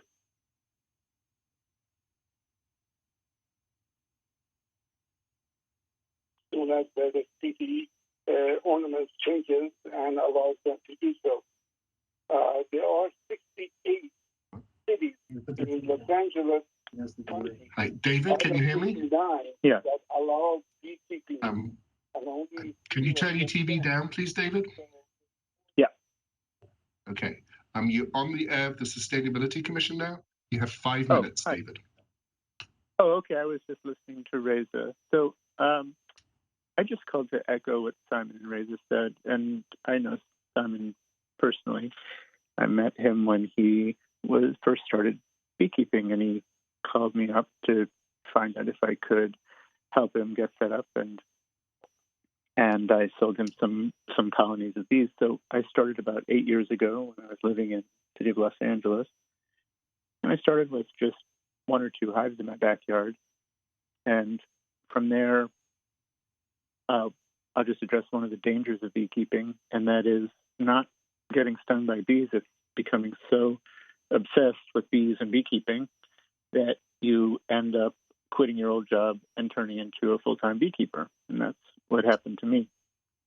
So in the past 8 years, I've grown from 2 hives to about 60 hives, which I keep in 8 different yards around Los Angeles in different neighborhoods. And I sell the honey, and I provide bees for pollination, excuse me, for almond pollination during the season. So that's the trajectory I took. So I just want to point out a couple of things. People are always concerned about the danger of bees and getting stung. Well, Los Angeles is full of bee colonies, and they live all over the place in hollow trees and people's garage walls. And I mean, every neighborhood has dozens of colonies of bees. And every spring, those colonies that are not managed by people, they swarm. And when they do that, they end up in a big ball of bees hanging from a tree branch somewhere. And people a lot of times get very aggravated. Well, by allowing urban beekeeping, what you're doing effectively is training a whole bunch of citizens to become bee removers.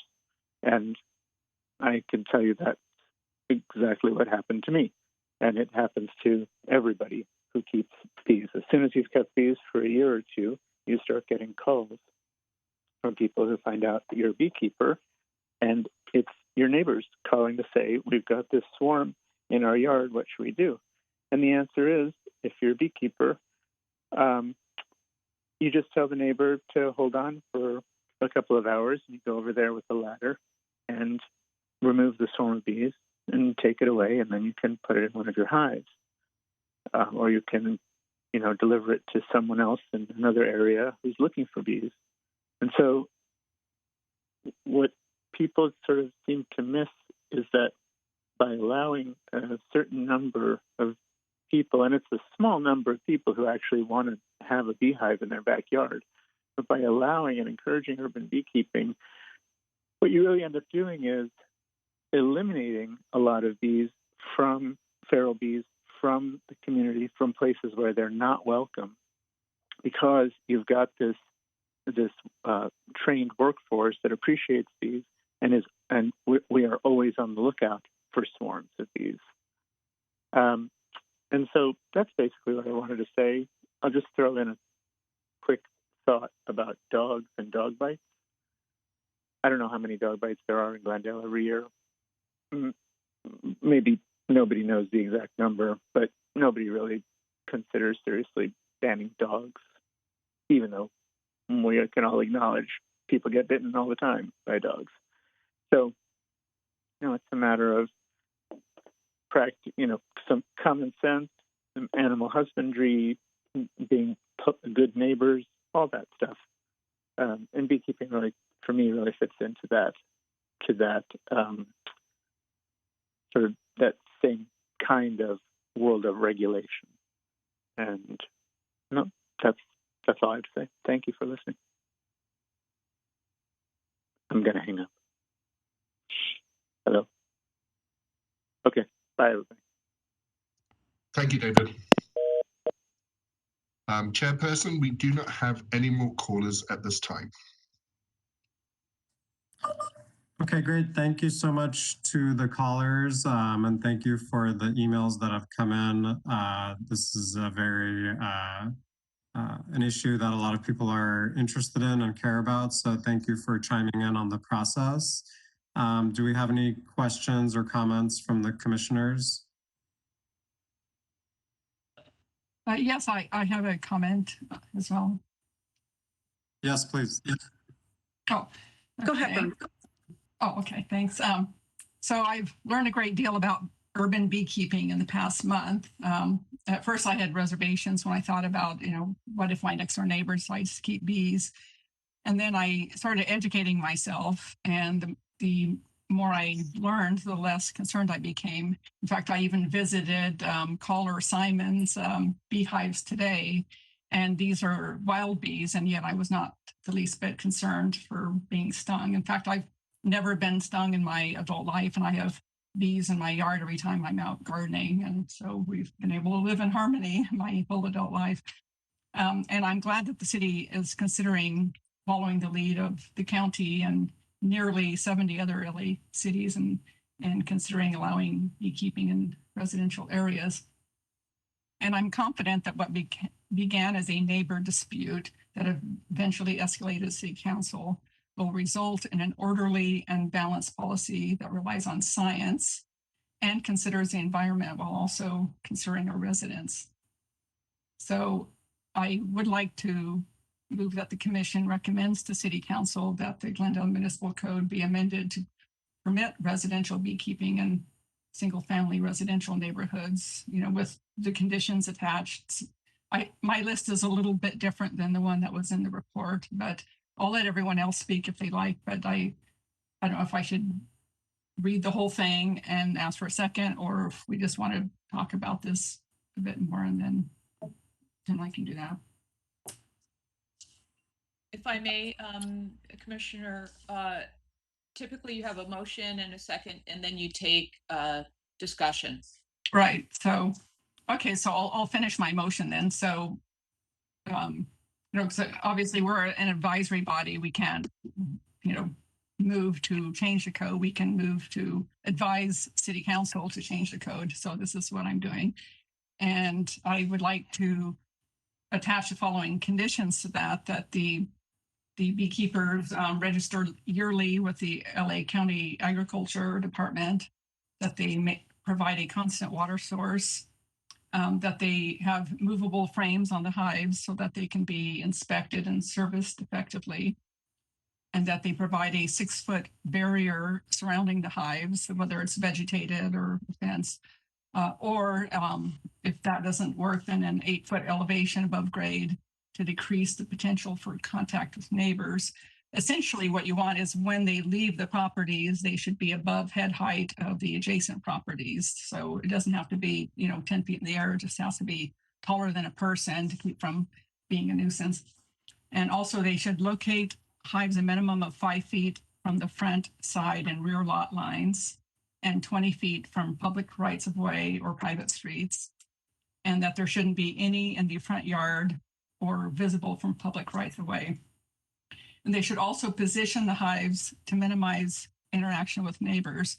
Given everybody's topography is different, there's trees and so on, I think having an arbitrary direction to face the hive, there's not a lot of point in that, because the minute they leave the hive, they go straight up. So it doesn't really matter which way the hive is facing, just from having viewed their activity myself. And there should also be a limit of 3 hives unless the lot is particularly large, like over 10,000 square feet. But I think we should also have a limit of total number of hives to about 5. I know the city considers 10 commercial, so I think if we're half that seems like a reasonable number.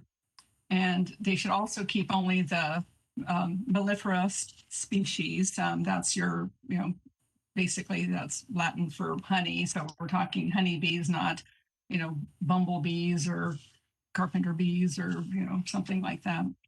And that is like what San Diego has in their ordinance, for example.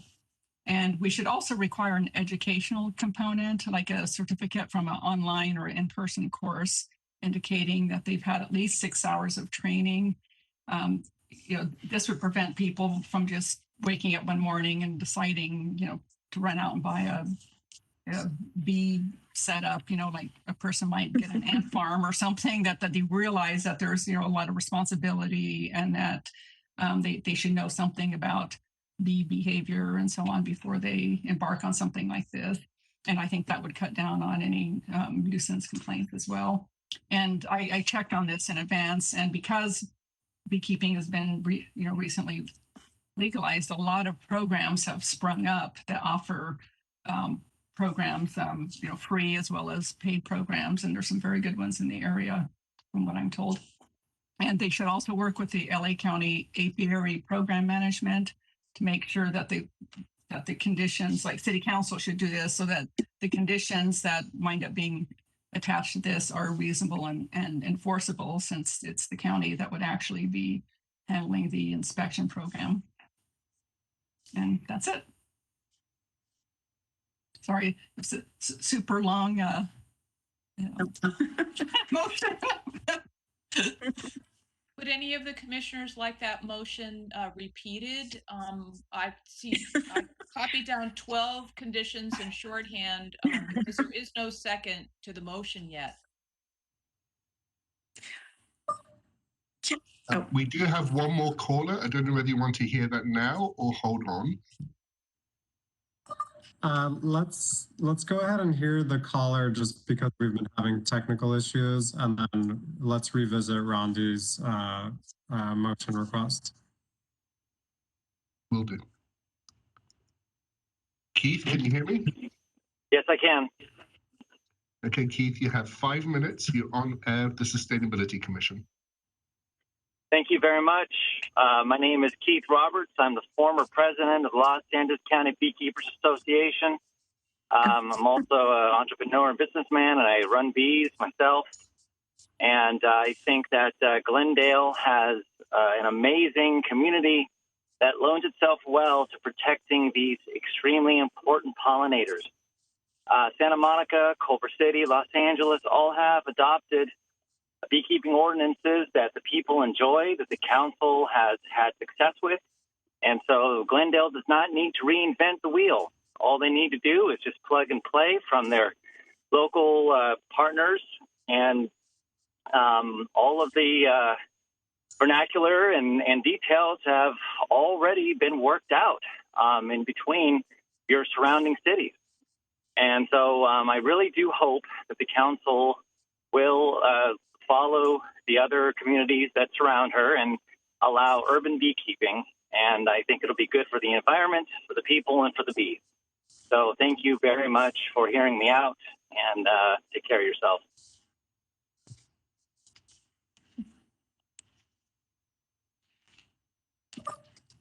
We have Okay. no additional callers. Okay, great. Thank you so much. I guess I'd like to ask, and I don't know what order this comes in, perhaps we can get some direction, but I'd like to see what the recommendations are from staff that differ from what Rondi is proposing. Is there a way to get into the weeds of that, or do we have to entertain her motion first? This is Kristen. Just to sort of reiterate, this process and where we are at is really the initiation stage. Staff has done some pretty good research and has outlined a lot of considerations for the commission and for council to consider. But we're looking to gather additional information and feedback to take back to council if that is the suggested considerations and sort of criteria, if you will, for urban beekeeping. The floor is open to that. These don't differ radically from page 11 of the staff report of here are some, just pretty general loose parameters of what we would consider and what we would recommend in terms of putting some limits on it. So I think Rondi's motion and criteria is just a little more detailed to that.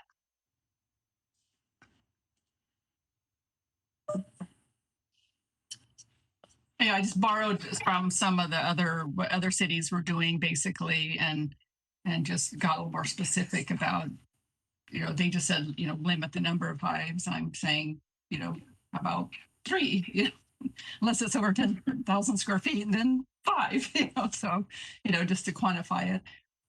And for comparison, since we're on the topic, I think a lot of jurisdictions that we came across, 2 seem to be sort of the limit, and so I think that's where we've started from. But if it's a recommendation to consider 3 to 5, that's certainly something that we will capture and share with council and see if they have any further feedback on that. Yes, while I'm thinking of it, there is an LA County registration process and sort of permit for beekeeping. We would need to investigate, what role they play, and we would need to consider any implications that from a code enforcement perspective on the city side of having to sort of keep track of that and what sort of costs are associated with that. So that's still unknown at this time. Well, if I may, there's a gentleman named Mr. Reyes who is already inspecting private beekeeping here in the city. So all the local beekeepers know this person because this is already going on, and yet the city hasn't been involved. So I don't think there's any expectation that they would need to become involved. There might be some coordination so that we do know where beekeeping is happening at what point, if this is something that moves forward.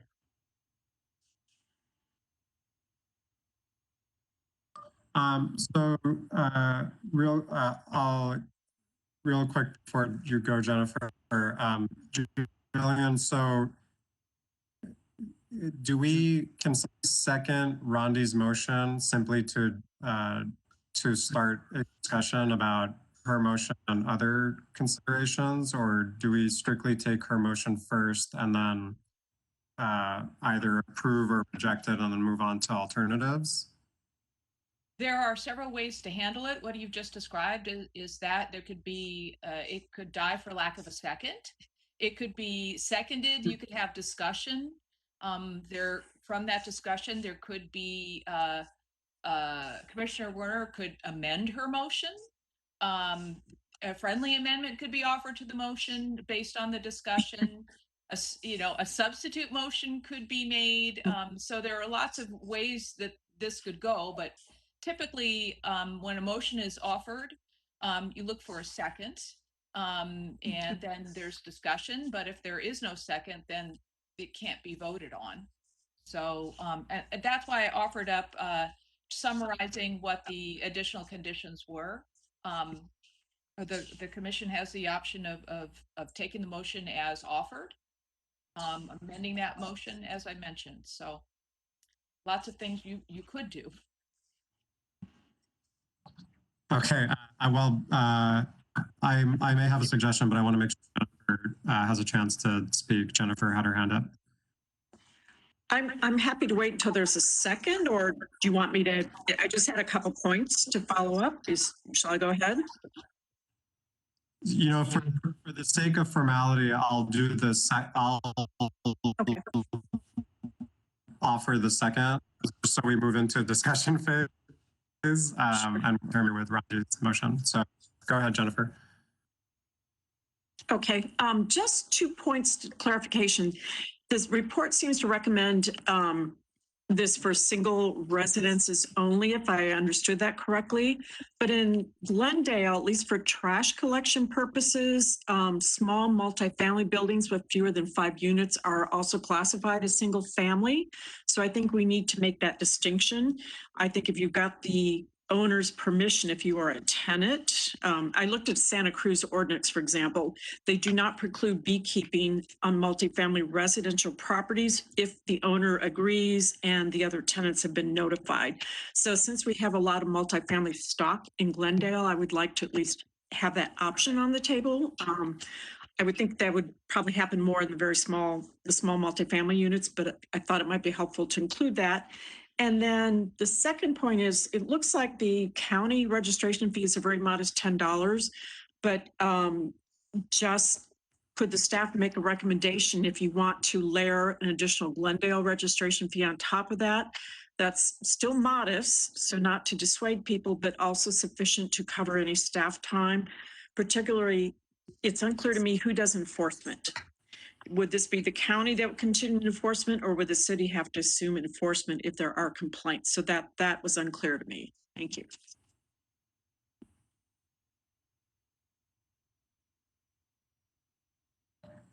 That's a great point. I'd also like to get clarification on the enforcement piece. And it seems from the constituents who have chimed in, there may be some inconsistency with what the staff report had mentioned versus what the county was offering. And I know that in the staff report, there was mention of the Humane Society. So can we get some clarity on what enforcement would look like if we went ahead with an ordinance like this, ordinance change? What that would look like is that the county is going to do whatever they're going to need to do for their own permitting and registration process. If then now Glendale creates a process for urban beekeeping in whatever zones move forward, we need to figure that out of who is it does it fall to our neighborhood services department, who does not have really the capacity and the resources and the expertise to administer. So do we have to look into some other contract from another agency who could help with that? That is not figured out at this point. Like I said, this is still just the initiation process, and if that is done with some direction, we will figure out all of these itty-bitty details of the process. Yeah. I can give you the phone number of Mr. Noriel Reyes, who is the person who inspects the beekeepers for here in Glendale. So you can connect with him. That would be a good starting point. And I do think it's important to clarify the multifamily aspect, because we have so much multifamily housing stock here. That is up to the commission on what they want to put forward to recommend, and then it'll be up to city council what direction is given to staff on what to pursue or not pursue. Okay.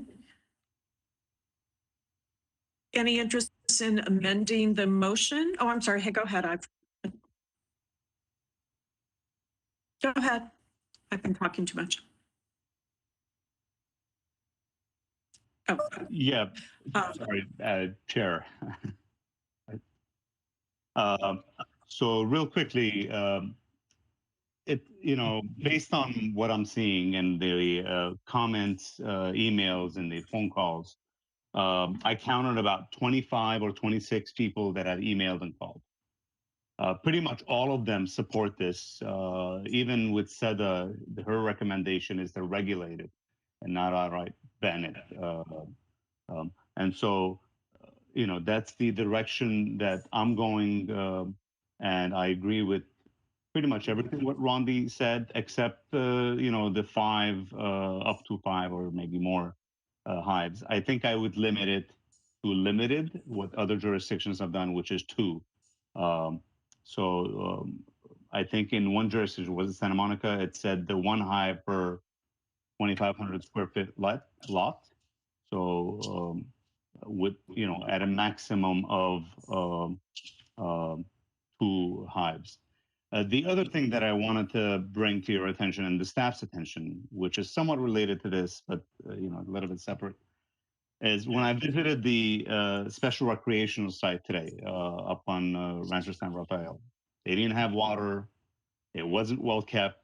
The person who leases the property from the city is using it at about 50% capacity. He has about 50 hives and he has allowance up to 100.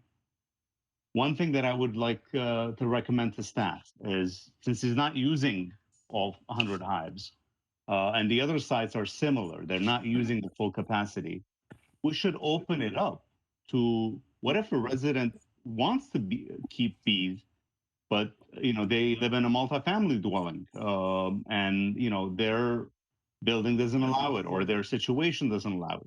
The city should have this extra capacity available for the residents that want to keep bees, but their house or their residence doesn't allow it. That's all. I will just point out that the Community Services and Parks Department manages those 3 sites. And last I checked with them, they did have a waiting list of people who were interested, so that they do pursue requests when different people circulate who are interested in beekeeping on city property. My recommendation, Kristen, is that since these folks that have the 3 leases are not using it to the full capacity, 100 hives per site. And I have to say, if you have 100 hives and they can produce 25 pounds, that's 2,500 pounds of honey a year. That I would have to argue that it's in the commercial realm. You're not eating 2,500 pounds of honey for personal use. So maybe split it up to 2 people or 3 people per site, so that more residents can take advantage of this. I will certainly pass that along. I'm not an expert at this, but I believe there is some concerns about intermingling different keepers in different hives. So, but I will certainly pass that message along. Yeah, Commissioner Cartinian, we can reach out to our parks and ask them what the latest is. Have they done any audits? And we can get some information. But I think that's probably separate to the motion regarding the urban beekeeping. But we can definitely look into that. Separate. But the one amendment that I would make to Rondi's motion is to adjust it down to 2 hives per site maximum. Yeah, and I'm fine. That's kind of where I was going originally. It's just that sometimes they need an additional hive when they're raising a queen or something, just from an operational standpoint. Like there's a limit on how many dogs you can have, but if your dog has puppies, well, there's a provision that dogs below 12 months or something, so you don't get in trouble. But so just for that flexibility, because if one hive something happens to their queen, then they can borrow racks from the other hive and transfer them over, and it just seemed to kind of make sense. But the one that has the 1 for every 2,500 square feet, that's on an 8,000 square foot lot, that's 4, and so it seemed like it was somewhere in that range roughly. But but yes, if it gets your vote, I'm happy to reduce it down to 2, because that was what I was thinking originally, and that is a best practice, is to have at least 2, just for because if something goes wrong, then it really goes wrong, and whereas you only have the second one, you can kind of keep things going. And for those that are allergic or afraid of bees, I intentionally walked through the hives, and it was ground level, and I survived. And the bees were happy. I have pictures to prove. That's funny. And for any interest in? For Jennifer, it's something I hadn't really thought about that much. I didn't realize there was another kind of a fuzzy zone of like multifamily, but not, and that kind of thing. A lot of times these, 4-unit, 5-unit buildings tend to be on pretty densely zoned streets that are going to be surrounded by a lot of apartment buildings that might be several stories. And so we're talking about a more dense environment. But I'd be curious to hear what other people have to say on that. So I was initially thinking the R1, R1R, and ROS. So right. I'm open-minded, and I did see where like if the person isn't the owner of the property, that they just need to get permission from that owner or the controller of that property. So it's not like it hasn't been done. Okay. But yeah, just that point. Open it up for consideration, and also some fee to cover if we have to execute a contract with LA County or other entity, that most of the costs could be, let staff do a cost analysis and come back with maybe a recommendation. So all the costs are covered. Yeah, it's sort of like vector control or something. Like if one of your neighbors, their pool turns into a swamp, you call the county comes out and does vector control. It's not the city. Unless I'm totally mistaken, but that's how I think that works. And so they already have an apiary thing, and they've been doing the job. So I think there's no expectation that it's going to take staff time. But other than I'm sure they'd want to know where these were themselves, just for knowing that, and neighborhood services or something, in case of a. Right. I only mention it because they reference that in the report, that there's insufficient staff time and expertise. So. Right. Yeah, that's why I went out of my way to figure out how it was handled. So because we don't want to dump more work on the staff. Okay. I did want to. I like Jennifer's suggestion about consideration of multifamily. I think from a simple equity perspective, and to allow people who maybe cannot afford to live in a single family house but want to be engaged on part of a collective stewardship of their local environment, that they participate, that they can.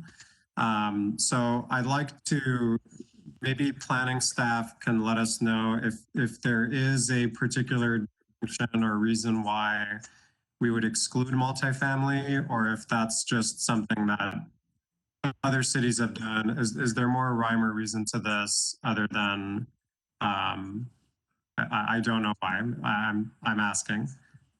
Well, initially, specifically, the direction was to go out and study urban beekeeping in single family zones. And I think if you balance that or try to think of the concerns that beekeeping, could create, if you offered it in every zone, have you tried to really balance those concerns and, try and limit the interaction between people and bees?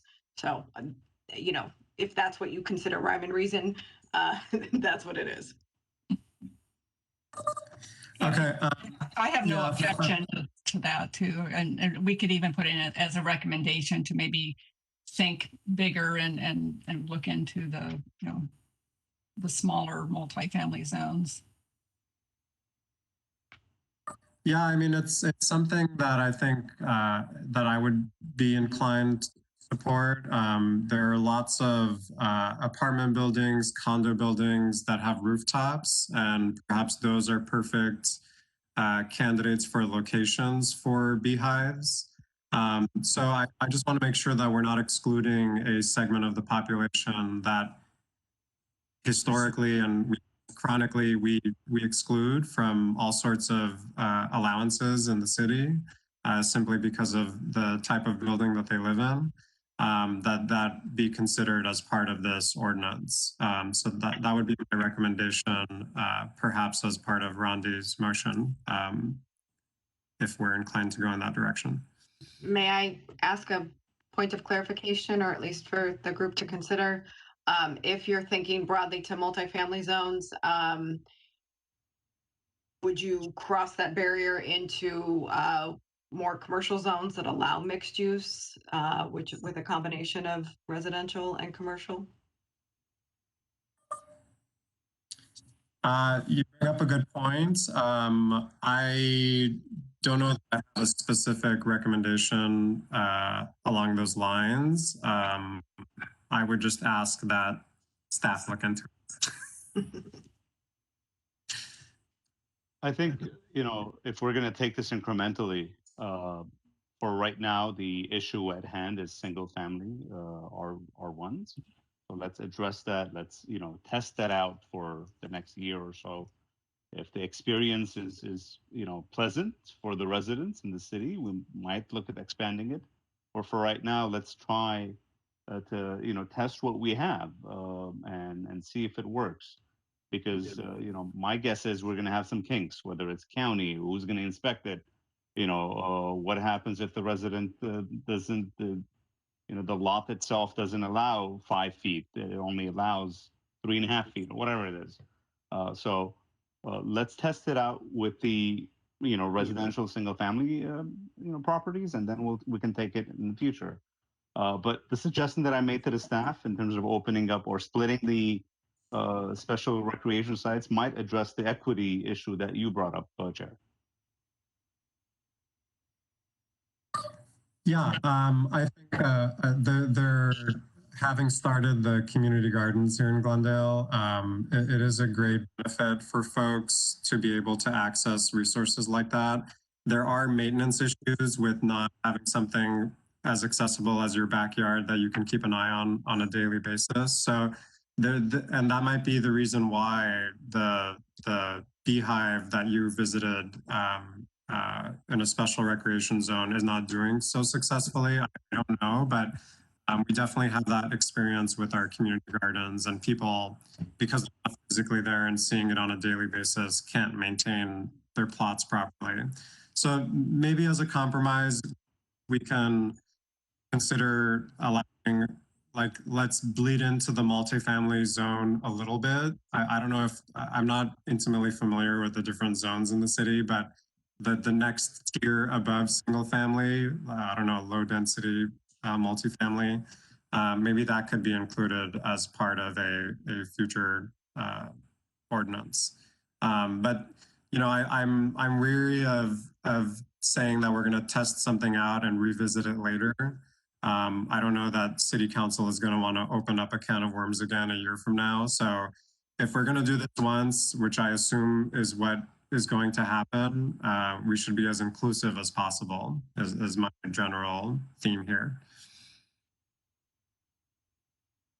Yeah, so Kristen, the next one up is what, R2 or 4?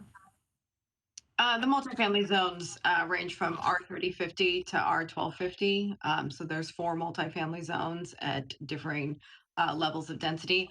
We'll certainly take this feedback and research it a little bit more. But if it's a number of unit that you're concerned about versus the underlying zone, that may be the solution there, because you'll often have certain properties that are over density in a certain zone, and maybe that doesn't work for whatever we go with. If I'm making up a number of 5 units or less, you may get something that's technically in that zone but has 10 units. So to be determined. Yeah, I thought that's why I liked Jennifer's suggestion of like the 5, up to 5 or 6 units with the permission of the owner and the other, residents of that complex. And with the consideration that they could maybe meet all the other criteria that that you've outlined. That there may be cases where, yeah, you've got 5 units, you could be eligible, but you're never going to be able to meet the location and siting that's healthy for beekeeping.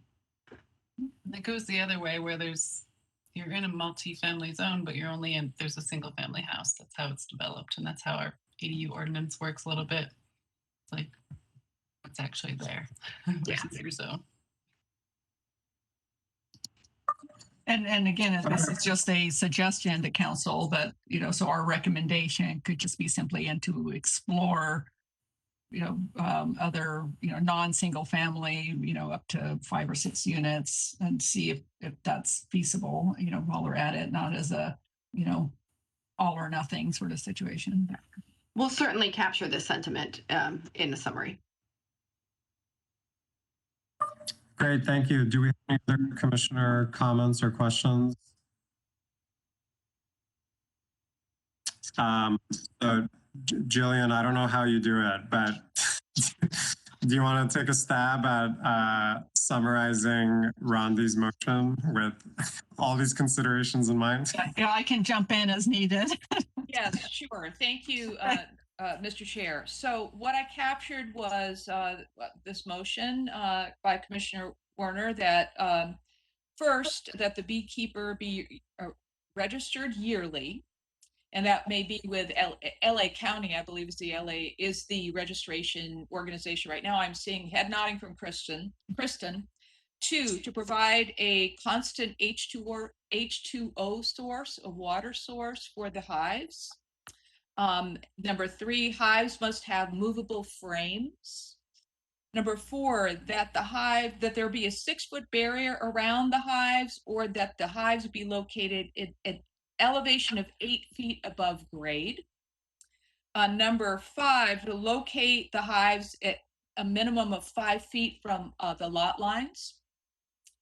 Number 6, to locate the hives a minimum of 20 feet from the public right-of-way. Number 7, that the hives not be visible from the public right-of-way. Number 8, to situate the hives to the extent feasible, and I added to the extent feasible there, from the neighbors. Yeah, to minimize interaction with neighbors. To minimize interaction. And then number 9, and this is where there was a friendly amendment that I believe was accepted, and that is to limit the hives to 2 hives unless the lot is over 10,000 square feet, and then up to a maximum of 5 hives. So that's where that landed after the discussion. Number 10 is that only the mellifera honeybee species be permitted and not other types of bee species.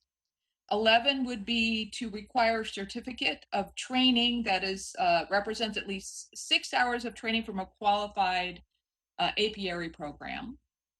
That is 11. Number 12, to work with this LA County apiary management program regarding education concerning the conditions necessary to ensure the maintenance of healthy hives. And then 13 was the discussion of a consideration of placing hives potentially within multifamily zones.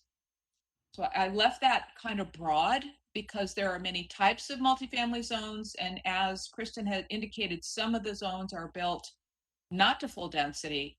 And some of those situations reflecting the type of development on the zone may or may not be amenable to permit hives that would otherwise be able to comply with the other conditions that you are interested in recommending be made part of the ordinance. That's it. Yeah, I liked Kristen's suggestion to just say like up to, let's say up to 6 units, and then that way we're separating it from the, which multifamily, and is it, in a commercial mixed use or whatever. So just taking that, out of the mix. And And that other, the one about at the working with the LA County Apiary program is basically to make sure that what these conditions are, that this is within their ability to enforce, that we haven't put something unenforceable in there. That's why I specifically didn't mention, requeen every 2 years. It's like, you can't enforce that. You can't you can't count the age spots on a queen and know, oh, this is a 2-year-old queen or whatever. And it kind of, the people who do this kind of know when it's time to do that. And a lot of times it sort of happens naturally anyway. So it was just sort of a, So arbitrary. That's the amended motion. So the motion I've read back has been slightly amended in 2 ways, and that's the motion on the table for the Sustainability Commission's consideration. So I have a couple of questions as it's been suggested. So the training program requirement is such a program available to folks? I just want to make sure that what we're requiring is something that's easily set. I looked into it, and because of the recent legalization of beekeeping in the county, there's been a huge demand for training, and so a lot of training programs have opened up, and a lot of them are online. Some of them are even free, so it doesn't really, from like the inclusion standpoint, you don't necessarily have to pay to take these classes. So. Okay, and then the other question that I had was, there was an item about the specific species of bee. So I thought I saw in the staff report that there's many, many, many types of species. Yeah, those subspecies of the mellifera just means like honeybee, and then within that there's the European honeybee, the Italian honeybee, that sort of thing. So in other words, we're not talking about bumblebees or something that doesn't actually produce honey. So we brought up the idea of just there's other bees, there's other types of bees, non-honeybees around us all the time that aren't necessarily in hives. They're native bees who pollinate. But yeah, some other cities do say you can only use this species that ape the mellifera honeybee. Okay. Cities regulate that. They just say honeybee. Yeah, I borrowed that from the San Diego one, so it wasn't something I just made up. And I checked with some of the other beekeepers, like, is this reasonable? And they're like, oh yeah, that just means they produce honey, and so it's basically a hobbyist, situation. Okay, I just wanted to make sure that is a subspecies. It's a group of. Yeah, it's a broad category of bee. Yeah. Understood. Okay, great. Anybody else have any questions or clarifying questions about Randu's motion? Quick question, and maybe one of you knows the answer to this. There's different types of hives. Like when I was up there today, there's some that are the size of a huge barrel. Is that considered one hive? It's not the normal, banker's box size. So maybe we should say 2 hives of X type. Well, the hives do vary in size. So what constitutes a hive is that it has a queen and a, and the support system that goes with that, the worker bees, the drones, that sort of thing. So that's why it was a little bit arbitrary to say, 2 hives, because someone could have 3 hives and still have fewer bees than someone with 2 hives. Like the one I went to look at today that Simon had, he has small hives, so they're a little easier to manage and so on. So 3 of those would still be smaller than 2 of the next size up, so it's basically how many queens there are, like how many little family units. I think the research that Amy and Ani found was the style or the type of box is a Langstroth, if I'm pronouncing that correctly. And so it just means that it has a movable frame hive. I think we can look further into, like you said, is that always the size of a banker box, like you mentioned? And we can certainly, verify that and confirm that if that's a concern. Yeah, something like the barrel doesn't sound like something that has movable frames. And yeah, so, I mean, there was one up there today that was the size of a small grill, like a barbecue grill. And, you know, that would be difficult for an inspector to come and inspect the hive because you can't actually pull out the correct. to look at Most of them, out of the 50, I would say 48, 49 of them were the conventional banker's box size with movable, you know, removable. Yeah, that sounds like the full size, but the ones I was looking at today were about Yes. you know, like that. I mean, they were just like half that size. So, you know, just a, you know, preference for, you know, what weight you want to pack around and, you know, that kind of thing, what kind of spinning machine you have and things like that that might dictate what size you have. Okay. Any other comments? We should get going to the next item. So do we have any other questions or clarifying comments? Do we have to take a vote? A roll call? We do. So there's a motion and a second. And that motion was as amended and as described. All right, let's go ahead and do a roll call. We can't hear you, David. Apologies. Chairperson Bartrosuf? Yes. Vice Chairperson Werner? Yeah. Commissioner Cartoonian? Yes. Commissioner Kanjian? Yes. Commissioner Pinkerton? Yes. All right, thank you very much. And again, thanks for all the stakeholders that called in and sent us emails on that item. Moving on to the next item, looks like 6A, report on Greener Glendale plan. Yes, that is me.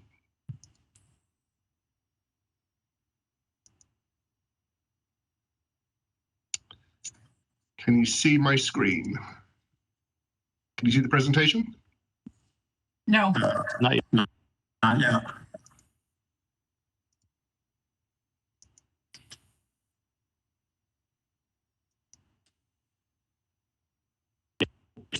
We see it. Okay, perfect. Right, so I'm just going to provide the commission with an update on Greener Glendale plan, give a little bit of history about the plan, and then talk about some potential next steps. So, as you are probably aware, this plan was authored in 2010. And it laid out a number of strategies and tasks in order for the city to reduce its greenhouse gas emissions and pursue a sustainability agenda. The plan looked back at what the city had done and then tried to grow on those efforts as a projected forward of how we could reduce our greenhouse gas emissions. The plan was based on two data sets. So that's a 2004 greenhouse gas inventory and a 2009 greenhouse gas inventory. We couldn't go back any further, i.e. to 1990, because the data is just not available. So 2004 is the earliest that we could, again, get data to see where our greenhouse gas emissions were and set our baseline. As you know, the plan covers both municipal operations and community activities. And to date, no further assessments have been completed. The basis of the plan was in 2010, the city adopted a resolution to use a UN Urban Environmental Code as the framework. So based on those categories is what they used to begin to develop and grow the plan. Again, the Greener Glendale Plan municipal operations focused primarily on environmental issues. Municipal operations contribute to just 2% of overall Glendale greenhouse gas emissions. And in terms of when you're doing a greenhouse gas inventory, you have to set a border around those things that you're going to measure. So we did city buildings, city equipment, property fleet, buses, public light transport, water delivery, employee commuting, and government-generated waste. So these are the subject areas of where we assess what our greenhouse gases were. That assessment in 2004, 37,000 and change metric tons CO2 equivalent. And 2009, it rose a little bit to 38,500 metric tons. That coincided with growth in the city and more services that the city offered its residents. So there was reductions through building efficiency, facilities efficiency, landfill and waste generation. But over this time, as you know, we had a new police building. We did increase our fleet size and increase our public lighting. So that did lead to an increase in our greenhouse gas emissions over that period of time. The goals in the plan were established through the Southern California SAGA area governments. So they adopted those reduction goals of 8% by 2020 and 13% by 2035. The way the plan was drawn up and the activities in the plan estimated that potentially a 30% reduction over the baseline year of 2004 could be achieved by 2035. I'll just go over this very briefly. So the scopes, I assume you know that scope 1 are direct emissions from sources within local government organizations. Scope 2 are indirect emissions, and scope 3 are emissions. Basically, best way to categorize that is if we didn't exist, those emissions wouldn't. So they occur because we are here. So that just outlines what our total emissions are in all the different scopes. Vehicles and fleet equipment were the primary source of our emissions within this. So this is again within municipal operations, followed by water transport, and then fleet vehicles. So this gave us a baseline and a direction of how we're going to reduce emissions and what areas we need to look at. And again, emissions by source, electricity. So again, identifying where they came from so we could set strategies to try and reduce those emissions. In the municipal plan, this is cumulative. So this is based in 3 phases. So phase 1, with the strategies employed, we'll be able to reduce emissions by roughly over 6,000 metric tons. Phase 2, so phase 1 contributed like 28 measures. Phase 2 was an additional 6 measures that moved it from 6,000 to 11,000 metric tons. Then phase 3 was a further 19 measures that increased the overall potential reductions to 17,000 metric tons. And I'll talk a little bit about some of the progress that we made in a bit. We also did a community plan, and they quantified emissions from the consumption of electricity, natural gas, fuel, vehicle, water, and generation of disposal waste within the community. In 2004, metric tons equivalent to 1.7 million. In 2009, we reduced a little bit through 1.6 million metric tons. And you can see here where the decreases occurred and where the increases occurred. So landfill and transportation, which makes sense as people got more mobile and more waste was generated. Again, the different scopes of where the emissions occurred.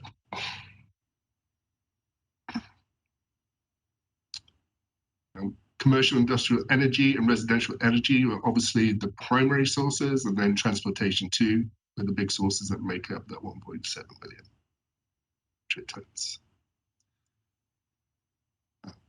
Again, the different sources, which allowed us to look at what strategies we wanted to employ. And then through the strategies that were employed, this is the estimate of how many metric tons we could reduce our emissions by. So by 2020, it was like nearly 500,000. And then by 2035, another 200,000 to bring up to 600,000. And then by 2035, up to 624,000. Again, these are all cumulative as we add on each strategy, what potentially could reduce emissions by. So what was interesting about this study is LA County, they did their, I guess, sustainability plan, or their in 2015, and as part of the information gathering process, a part of that, they looked at all the different cities within LA County and or did a greenhouse gas inventory for all those different cities. So in the 2015 inventory, we had reduced our emissions to nearly 1.2 million metric tons. So this original goal that was set in 2010, when they were writing the plan, was almost met, not quite. So I think that proves that the strategies that were outlined in the Greener Glendale plan did actually have an impact on emissions reductions. And again, that is shown here. So the 2004 inventory in red, 2009, and then the LA County plan in 2015. And again, we during this time reduced total emissions and emissions per capita. So that was encouraging to see. We still have a ways to go, obviously, but that was encouraging to see that what we had put in place had begun to have an impact. This is, I'm so sorry about this is so small, but in essence, what this does is on the far left-hand side is a list of the original strategies that were Public Works undertake and what they were going to do, and the reporting indicator. And the final column on the furthest right is the actual programs that Public Works had implemented over this period of time. So I think what we're showing us here is that we did have real stuff on the ground being done to reduce our emissions. And as you, from Yazdan's talk today, presentation today, you know that Public Works is continuing on that path. So some lessons learned, which is very interesting. When they, soon after the original plan was written, it was understood that, you know, we do need to push ourselves a bit more regarding if we do develop a future plan to really push us beyond the status quo. And we need to make this whole thing much more graphic and user-friendly. And again, it was even back in the day, it was like, if we're going to do this, it really needs to be a cross-organizational enterprise that we do this. It cannot be done by one department. And as Yazdan proved today through his presentation, that is what we are trying to do. And that, sorry about the spelling here, but we do need to establish some metrics for sustainability, which hopefully we will do going forward. So next steps is, as Chairperson Batra Souf was mentioning today, in some of the budgetary sessions, the potential is money being put aside for the development of our climate action plan. So the next thing we're going to have to do is undertake our fourth greenhouse gas inventory from data from the year 2020. And with that, we'll have 4 sets of pretty robust data. And then we can start work towards developing a climate action plan. But also, more importantly, not just a climate action plan, but also building into that, if we can, within the budgets that we potentially get, a climate adaptation plan. So that would be a goal, is to try and do that through this next step of the process. So yeah, in summary, the original plan was fairly well written, fairly robust. The strategies were implemented, and based on the 3 inventories that have been taken, there has been a reduction in greenhouse gas emissions within the city of Glendale. And so we hope that we can attribute those reductions to what was written in the plan. And I think that going forward, that's going to be very helpful to tell that story as we look to engage the community and as we look to engage the city and our own departments as we try to develop a forward-thinking and robust plan, taking us to 2050, setting interim targets for 2030, and seeing how we could potentially get there. So I know that was fast. I do apologize for that, but I'm available to answer any questions the commissioners may have. Just Thank you, David, for the great presentation. Do we have any questions or comments from the commissioners? Jennifer? just one, Dave. Would you mind sharing the PowerPoint with us? Just a lot of data to absorb, as long as we don't, release it outside. Yep. Thank you. No problem. Thanks. Wasn't that in the packet? It looked like you'd seen in the. No, I'm happy to share it to them. Okay. It is a public record. Right. Yeah, I assumed that it was just part of it. I downloaded it off the agendas and the minutes site, so it's there. It would be nice to get that one spreadsheet as something that could be made bigger, a little bit more legible. But I did. And I can also send you the fuller 2015 LA County plan, that our portion of that plan, the greenhouse gas inventory that was done for Glendale, because that's fairly interesting reading. So I can get that out to you. Okay. I was interested in the one on where it said install reflective roofs on all city buildings. That seemed and didn't look like anything had been done there. I think that one actually needs to be, a true strategy, not just it kind of reads more like let's do this, but without the strategy piece of it. So as a architectural specifier, I'm happy to help with that. I think it should mention specific SR values, solar reflective values, not just say reflective, for example. And it should start with a survey of what the roofs are, which ones are in need of repair anyway. And we don't want to, cut the life cycle of something in half just to put a cool roof on it, because then now you're filling up the landfill with, and certain types of roofing like mod bit roofs are just, terrible for landfills. It just stays there. And so these PVC roofs and things like that have 20-year life expectancies. And there's minimums for, actually Energy Star started rating those, so they could look at what those minimums are. In fact, I have it here. It's 0.25 for steep roofs and 0.65 for low slope roofs. So the grid could have something like, roof type. Is it, since the rules are different, if it's low or steep, that needs to be in there. And then to look at, is there mechanical equipment on the roof where, there's really not a lot of exposed roof anyway, because it's full of mechanical equipment, or, a pool, or, whatever, or a green roof is already on there or something.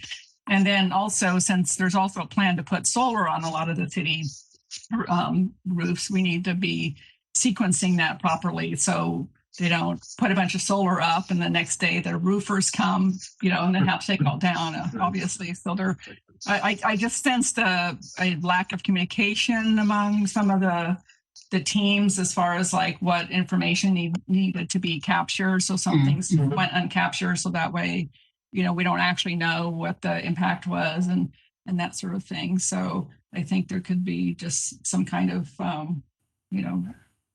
come to Jesus thing. It's like, hey, this is what we need from everybody. And so they get in the habit of tracking that information, and we know, what was sent to a landfill, what wasn't. If there's any lead people in the city, they're good at that. And also, I was noticing, like they mentioned, they planted a lot of new trees, which is great, but there's this new thing called tree equity, because they tend to be the first thing to go when there's a new development. And so just this week, in fact, there's a project where they wanted to eliminate a protected oak tree, and it was approved. And so I think we need to look at what the delta is there, or the net gain of trees. Like if we planted 300 trees, but we mowed down 400, that's worth knowing, and maybe recording the size of those trees and so on, because for example, the 100-year-old oak tree is going to be replaced by 4 scrub oaks. yes, it's hardly, you know, and it doesn't even specify what size. So it could be tiny little things that are, you know, not cleaning the air. You know, it'll take 100 years for these things to get big enough, and even then, they'll never get as large as the tree that was taken down. So I just would like to see a little more sensitivity towards the sort of rampant, you know, removal of trees that I've been seeing going on in the city in recent years. It just seems like they get these they get permission to cut down the trees almost for the asking in a lot of cases, and the mitigation that seems really insufficient when it's, you know, replacing with puny trees. So yeah, and I think as we go forward and develop the next climate action plan, we're going to have the opportunity to answer some of those questions, really address how do we holistically put this together, but how is it implemented, and what's the plan for implementation, and what are the trade-offs, and let's identify those during that process. So,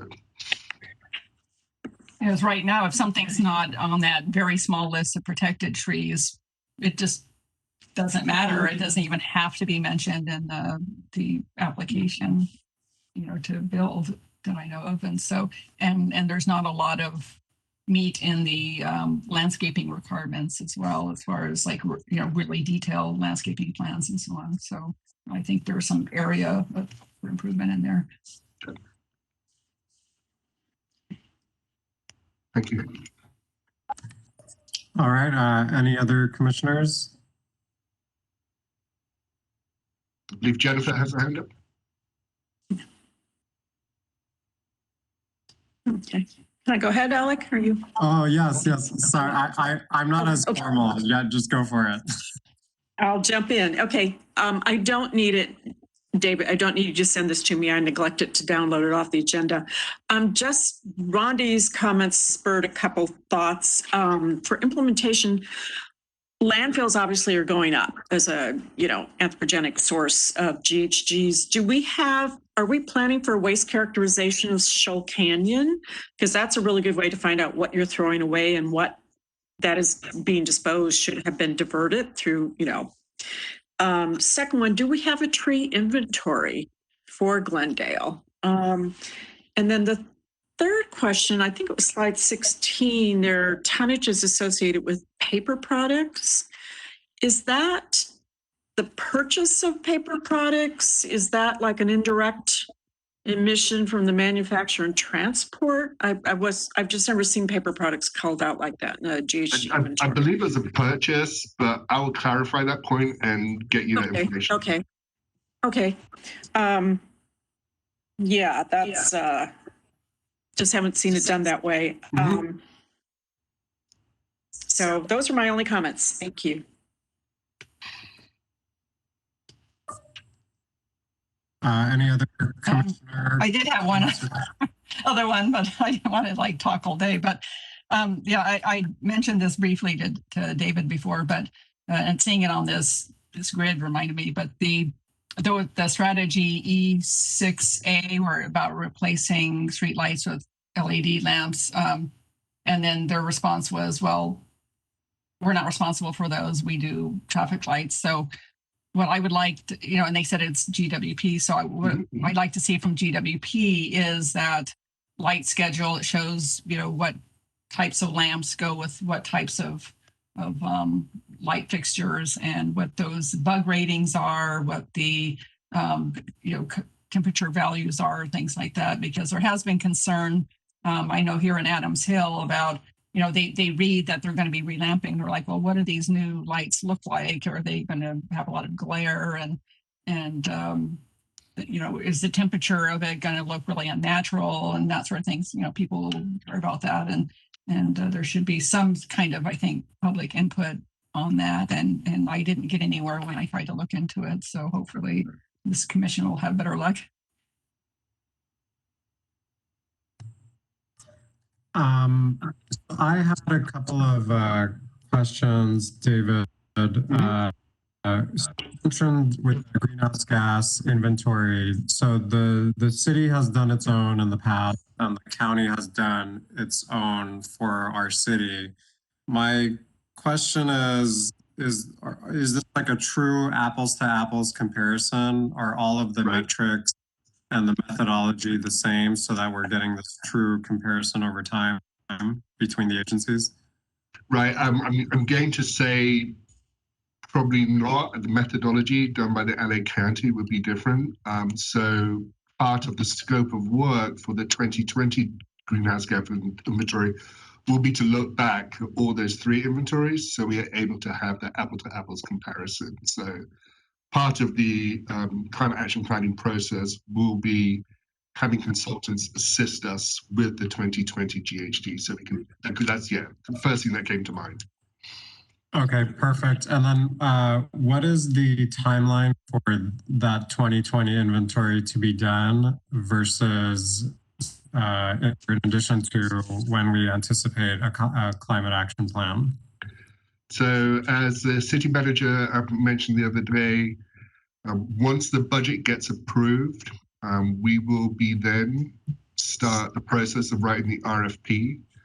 So I should imagine starting the process to the RFP to getting that awarded will be a 3 to 4 month process. Once the RFP is awarded, the first action will be the greenhouse gas inventory. So within the next fiscal year, that will be completed, and hopefully we can get the plan started then too. Okay, great. And then one other thing that I was pleasantly surprised about the reductions. Definitely not pleased by it by any means in the scheme in the theme of we're satisfied and let's go home because we've done a good job. But I definitely think it's worthwhile to indicate to the community how we've accomplished those reductions. It might be a simple marketing strategy or technique maybe an intern can take on, but perhaps by using our new social media handle, we can inform the public that we've had X number of percentage in reductions in certain categories, and let the public know that we've taken these initiatives and steps to reduce our impact on the environment. So I'm very involved in sustainability initiatives, and I don't even know what the city has been doing. It'd be nice to have that exposed to the public. And then no, go ahead. And then just my last piece, I heard you say 2030, 2040, 2030 being our next goal that we want to reach. I would like to make sure that our climate action plan has a more robust timeline. Not to say that we need to do everything by 2030, but that we have goals in place for 1, 3, 5 years. And I say this for practical reasons. Our council members are here for 4 years on 4-year cycles, and I would like for this plan to be implemented with them in mind. So we want to hold their feet to the fire. We want to have benchmarks in place that are on their horizon and not past their horizon, for which they may not be here in 2030. So I want to put that in there, that we want to make sure that we're making incremental steps, not just 9 years from now, but definitely sooner than that. Yeah, no, I was speaking to the city of Oxnard today and discussing their plan, and they have it like every 5-year check-in for that particular reason. Yeah.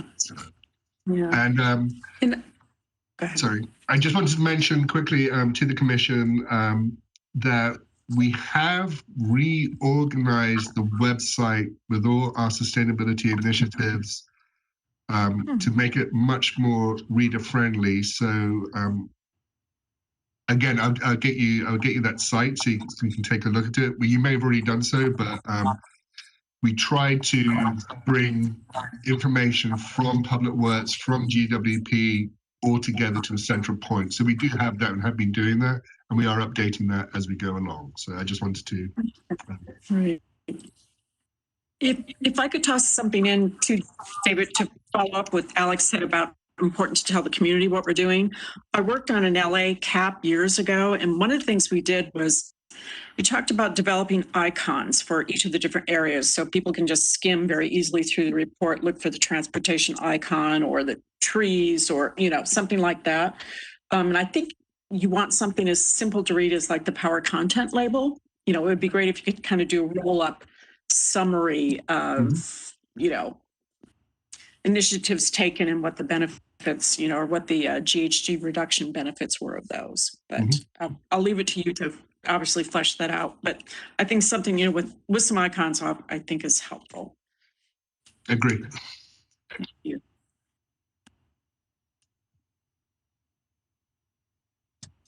Great. Do we have any other commissioner comments before we move on to the next item? All right. Shall we move on to, thank you, David, for the presentation. We've already taken care of 6B, so let's move on to number 7, Sustainability Office Updates. Sure. So this is going to be very, very quick. As you know, Katie, our intern, has been, when she came on here, one of her projects was to start with establishing a food recovery program. So reaching out to those smaller restaurants, and getting them to donate their food at the end of the day, so that food can be used by organizations such as the Red Cross, whoever they are, to be able to feed those people who may not have availability to food. So Katie has been working on that, and it's great job, Katie. So I'm going to steal your thunder, unfortunately, and just say over the course of the program, they've collected 106,000 pounds of food, which is awesome. So instead of that food going to landfill, it has been used to feed the not only the homeless but the food insecure, and total CO2 savings of 98,407 metric tons. So I just really like to congratulate Katie on doing such a wonderful program, and yeah, well done, Katie. Thanks, David. I appreciate it. The student ex officio recruitment update. Surprisingly, we haven't had that many responses yet. I received a number of emails today, people asking for information. So I don't know, it's because we're coming towards the deadline that people are saying, okay, I need to figure out if I'm going to do this. We reached out to all the superintendents of the 3 school districts in Glendale and asked them to distribute it within their networks. We have also put it on the website, and I think we've done some social media campaigns about that. So we're going to re-up those over the next couple of days. So hopefully we'll get more students interested. So if you have any recommendations, please let me know. Yeah. Could we extend the deadline slightly? Because I've only seen one application. I didn't realize that there were so few, and I would have been posting it on my, next door page and things like that. But for all I knew, there had been, an overwhelming response. So I wasn't informed on that. So I think if we maybe extend the deadline by a couple of weeks, we can, cast a wider net. Sometimes schools, especially when, during the pandemic, and they were all trying to get back to class, and they probably had much higher priorities than publicizing this opportunity. So there may be a lot of students that don't even know about it. And the one application I've seen wasn't even complete. There was no essay, no letters of recommendation. So, rather than scraping bottom, I think we should extend it by a couple of weeks. That's not going to cause any, especially since it looks like we're not going to have overwhelming number of people to sift through. It seems like that would be reasonable if we could update the application. And would it make sense to extend it past the end of the traditional school year with the idea, that this was an atypical year? Yeah, I mean, yes, absolutely. Do you have a preference, Rondi? I mean, I'm thinking, do you want to go into mid-June or end of June? Yeah, it seemed like I know they were trying to line up with the school year a little bit, but maybe that's not really that important that it line up with the school. I guess if someone was, graduating senior and they were leaving or something, but even then, maybe they participate virtually or something. So, and everybody's schedule's messed up right now, so who knows when people are going off to college. But so yeah, I mean, for me, just another few weeks would be enough. I don't want to post something on Nextdoor that says, oh, there's a deadline of 5 days, when now they got to get letters of recommendation, right now. So that's a lot to do in such a short time. So to give people a chance to get that together. What is our deadline again? So May 14th was the original deadline for applications to come in, with the idea that there'll be interviews and everything over the summer. So the students were supposed to begin at the August committee meetings. So we built in time, so we do have time. I'm wondering, I don't know how the timing works with that deadline and now, but I know the city, is it the City Connections newsletter that goes out once a month, and the city manager has, I don't know if that's the same newsletter or not, but perhaps we can ask the city manager's office if they would consider including a piece in the newsletter about this opportunity for students. And then I could reach out to a couple of the school board members at Glendale Unified to see if they can help spread the word. Yeah, that would be great. And so on maybe end of June, maybe, because that still gives us the summer to, a couple months to go through it. And then that way, if somebody's just so busy with their classes that, they need a little time to write their essay and, all that, this will enable them to do that. The deadline is actually May 15th, and the commission did adopt a resolution that set forth the procedure. What can be brought back at some point is an amendment to that resolution.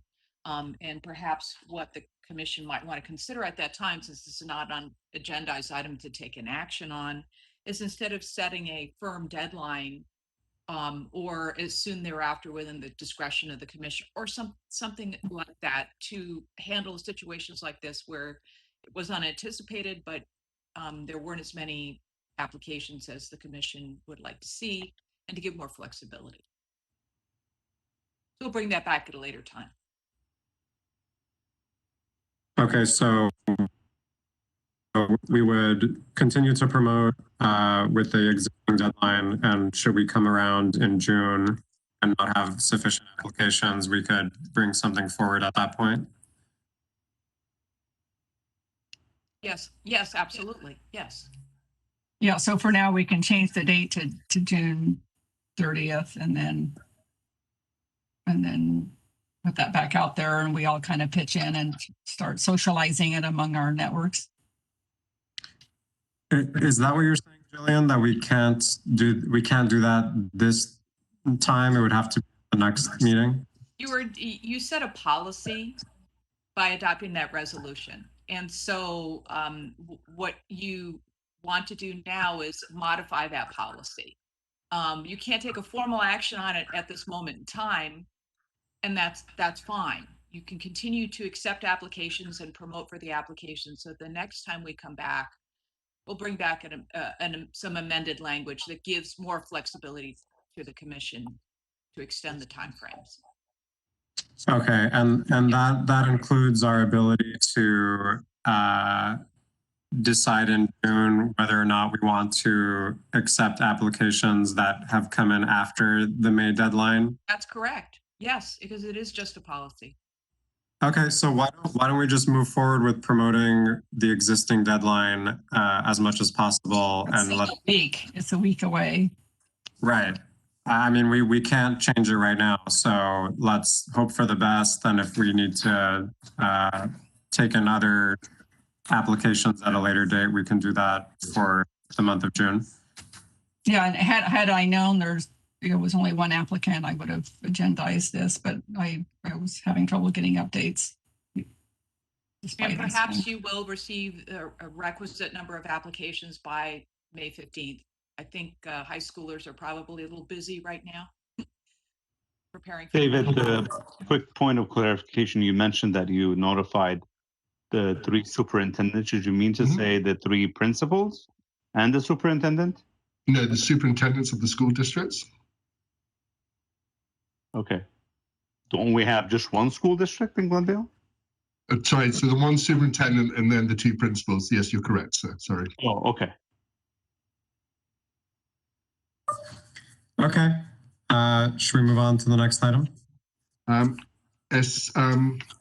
Just to remind that we're going to have to formally elect the chair and vice chair, probably at the next meeting. So, because you're the interim chair and vice chair. So, just for the commission to be aware of that.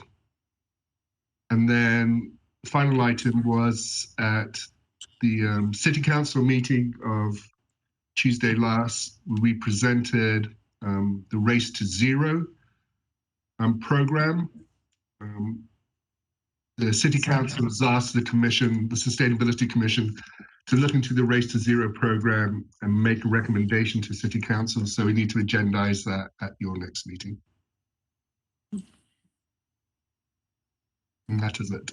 May I agendize one other item? Is that allowed now for next time? I don't know.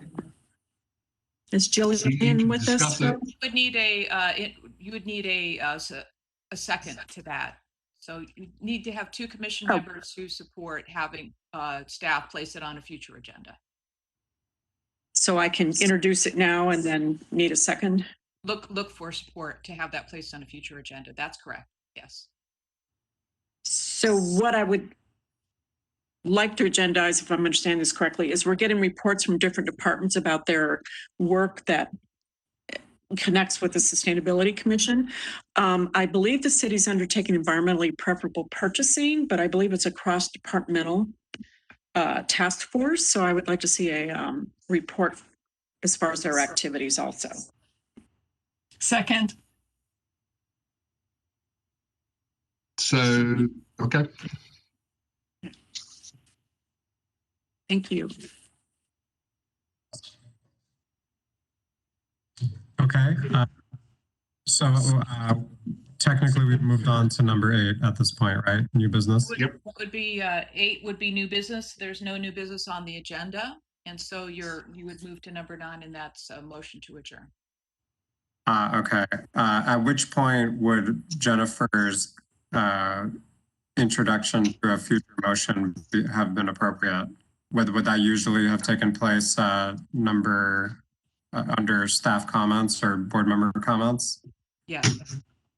Okay. Okay. Okay. Great. And thank you for your indulgence. Yeah, thank you. And okay. Just for the chair and the commission's information, we had placed the commissioner and staff comments at the end, and that's partially because things do come up during the meeting, so that it could be captured at that point before the meeting is adjourned and for consideration by the commission. Yeah. Thank you for that. Oh, yeah. Thank you. Okay, I think we're ready to move to item number 9, adjournment. Move to adjourn. Second. Apologies to staff for keeping you so very late. Well, it was more the technical difficulty with phones, so true. We'll blame the IT world. It was either that or we were going to have a special meeting, so. Yeah, no, it's all good. Yes, City council meetings much later than this pretty frequently, so I'm not complaining. This was the best of all worlds. Yeah, I'm happy we could get it resolved.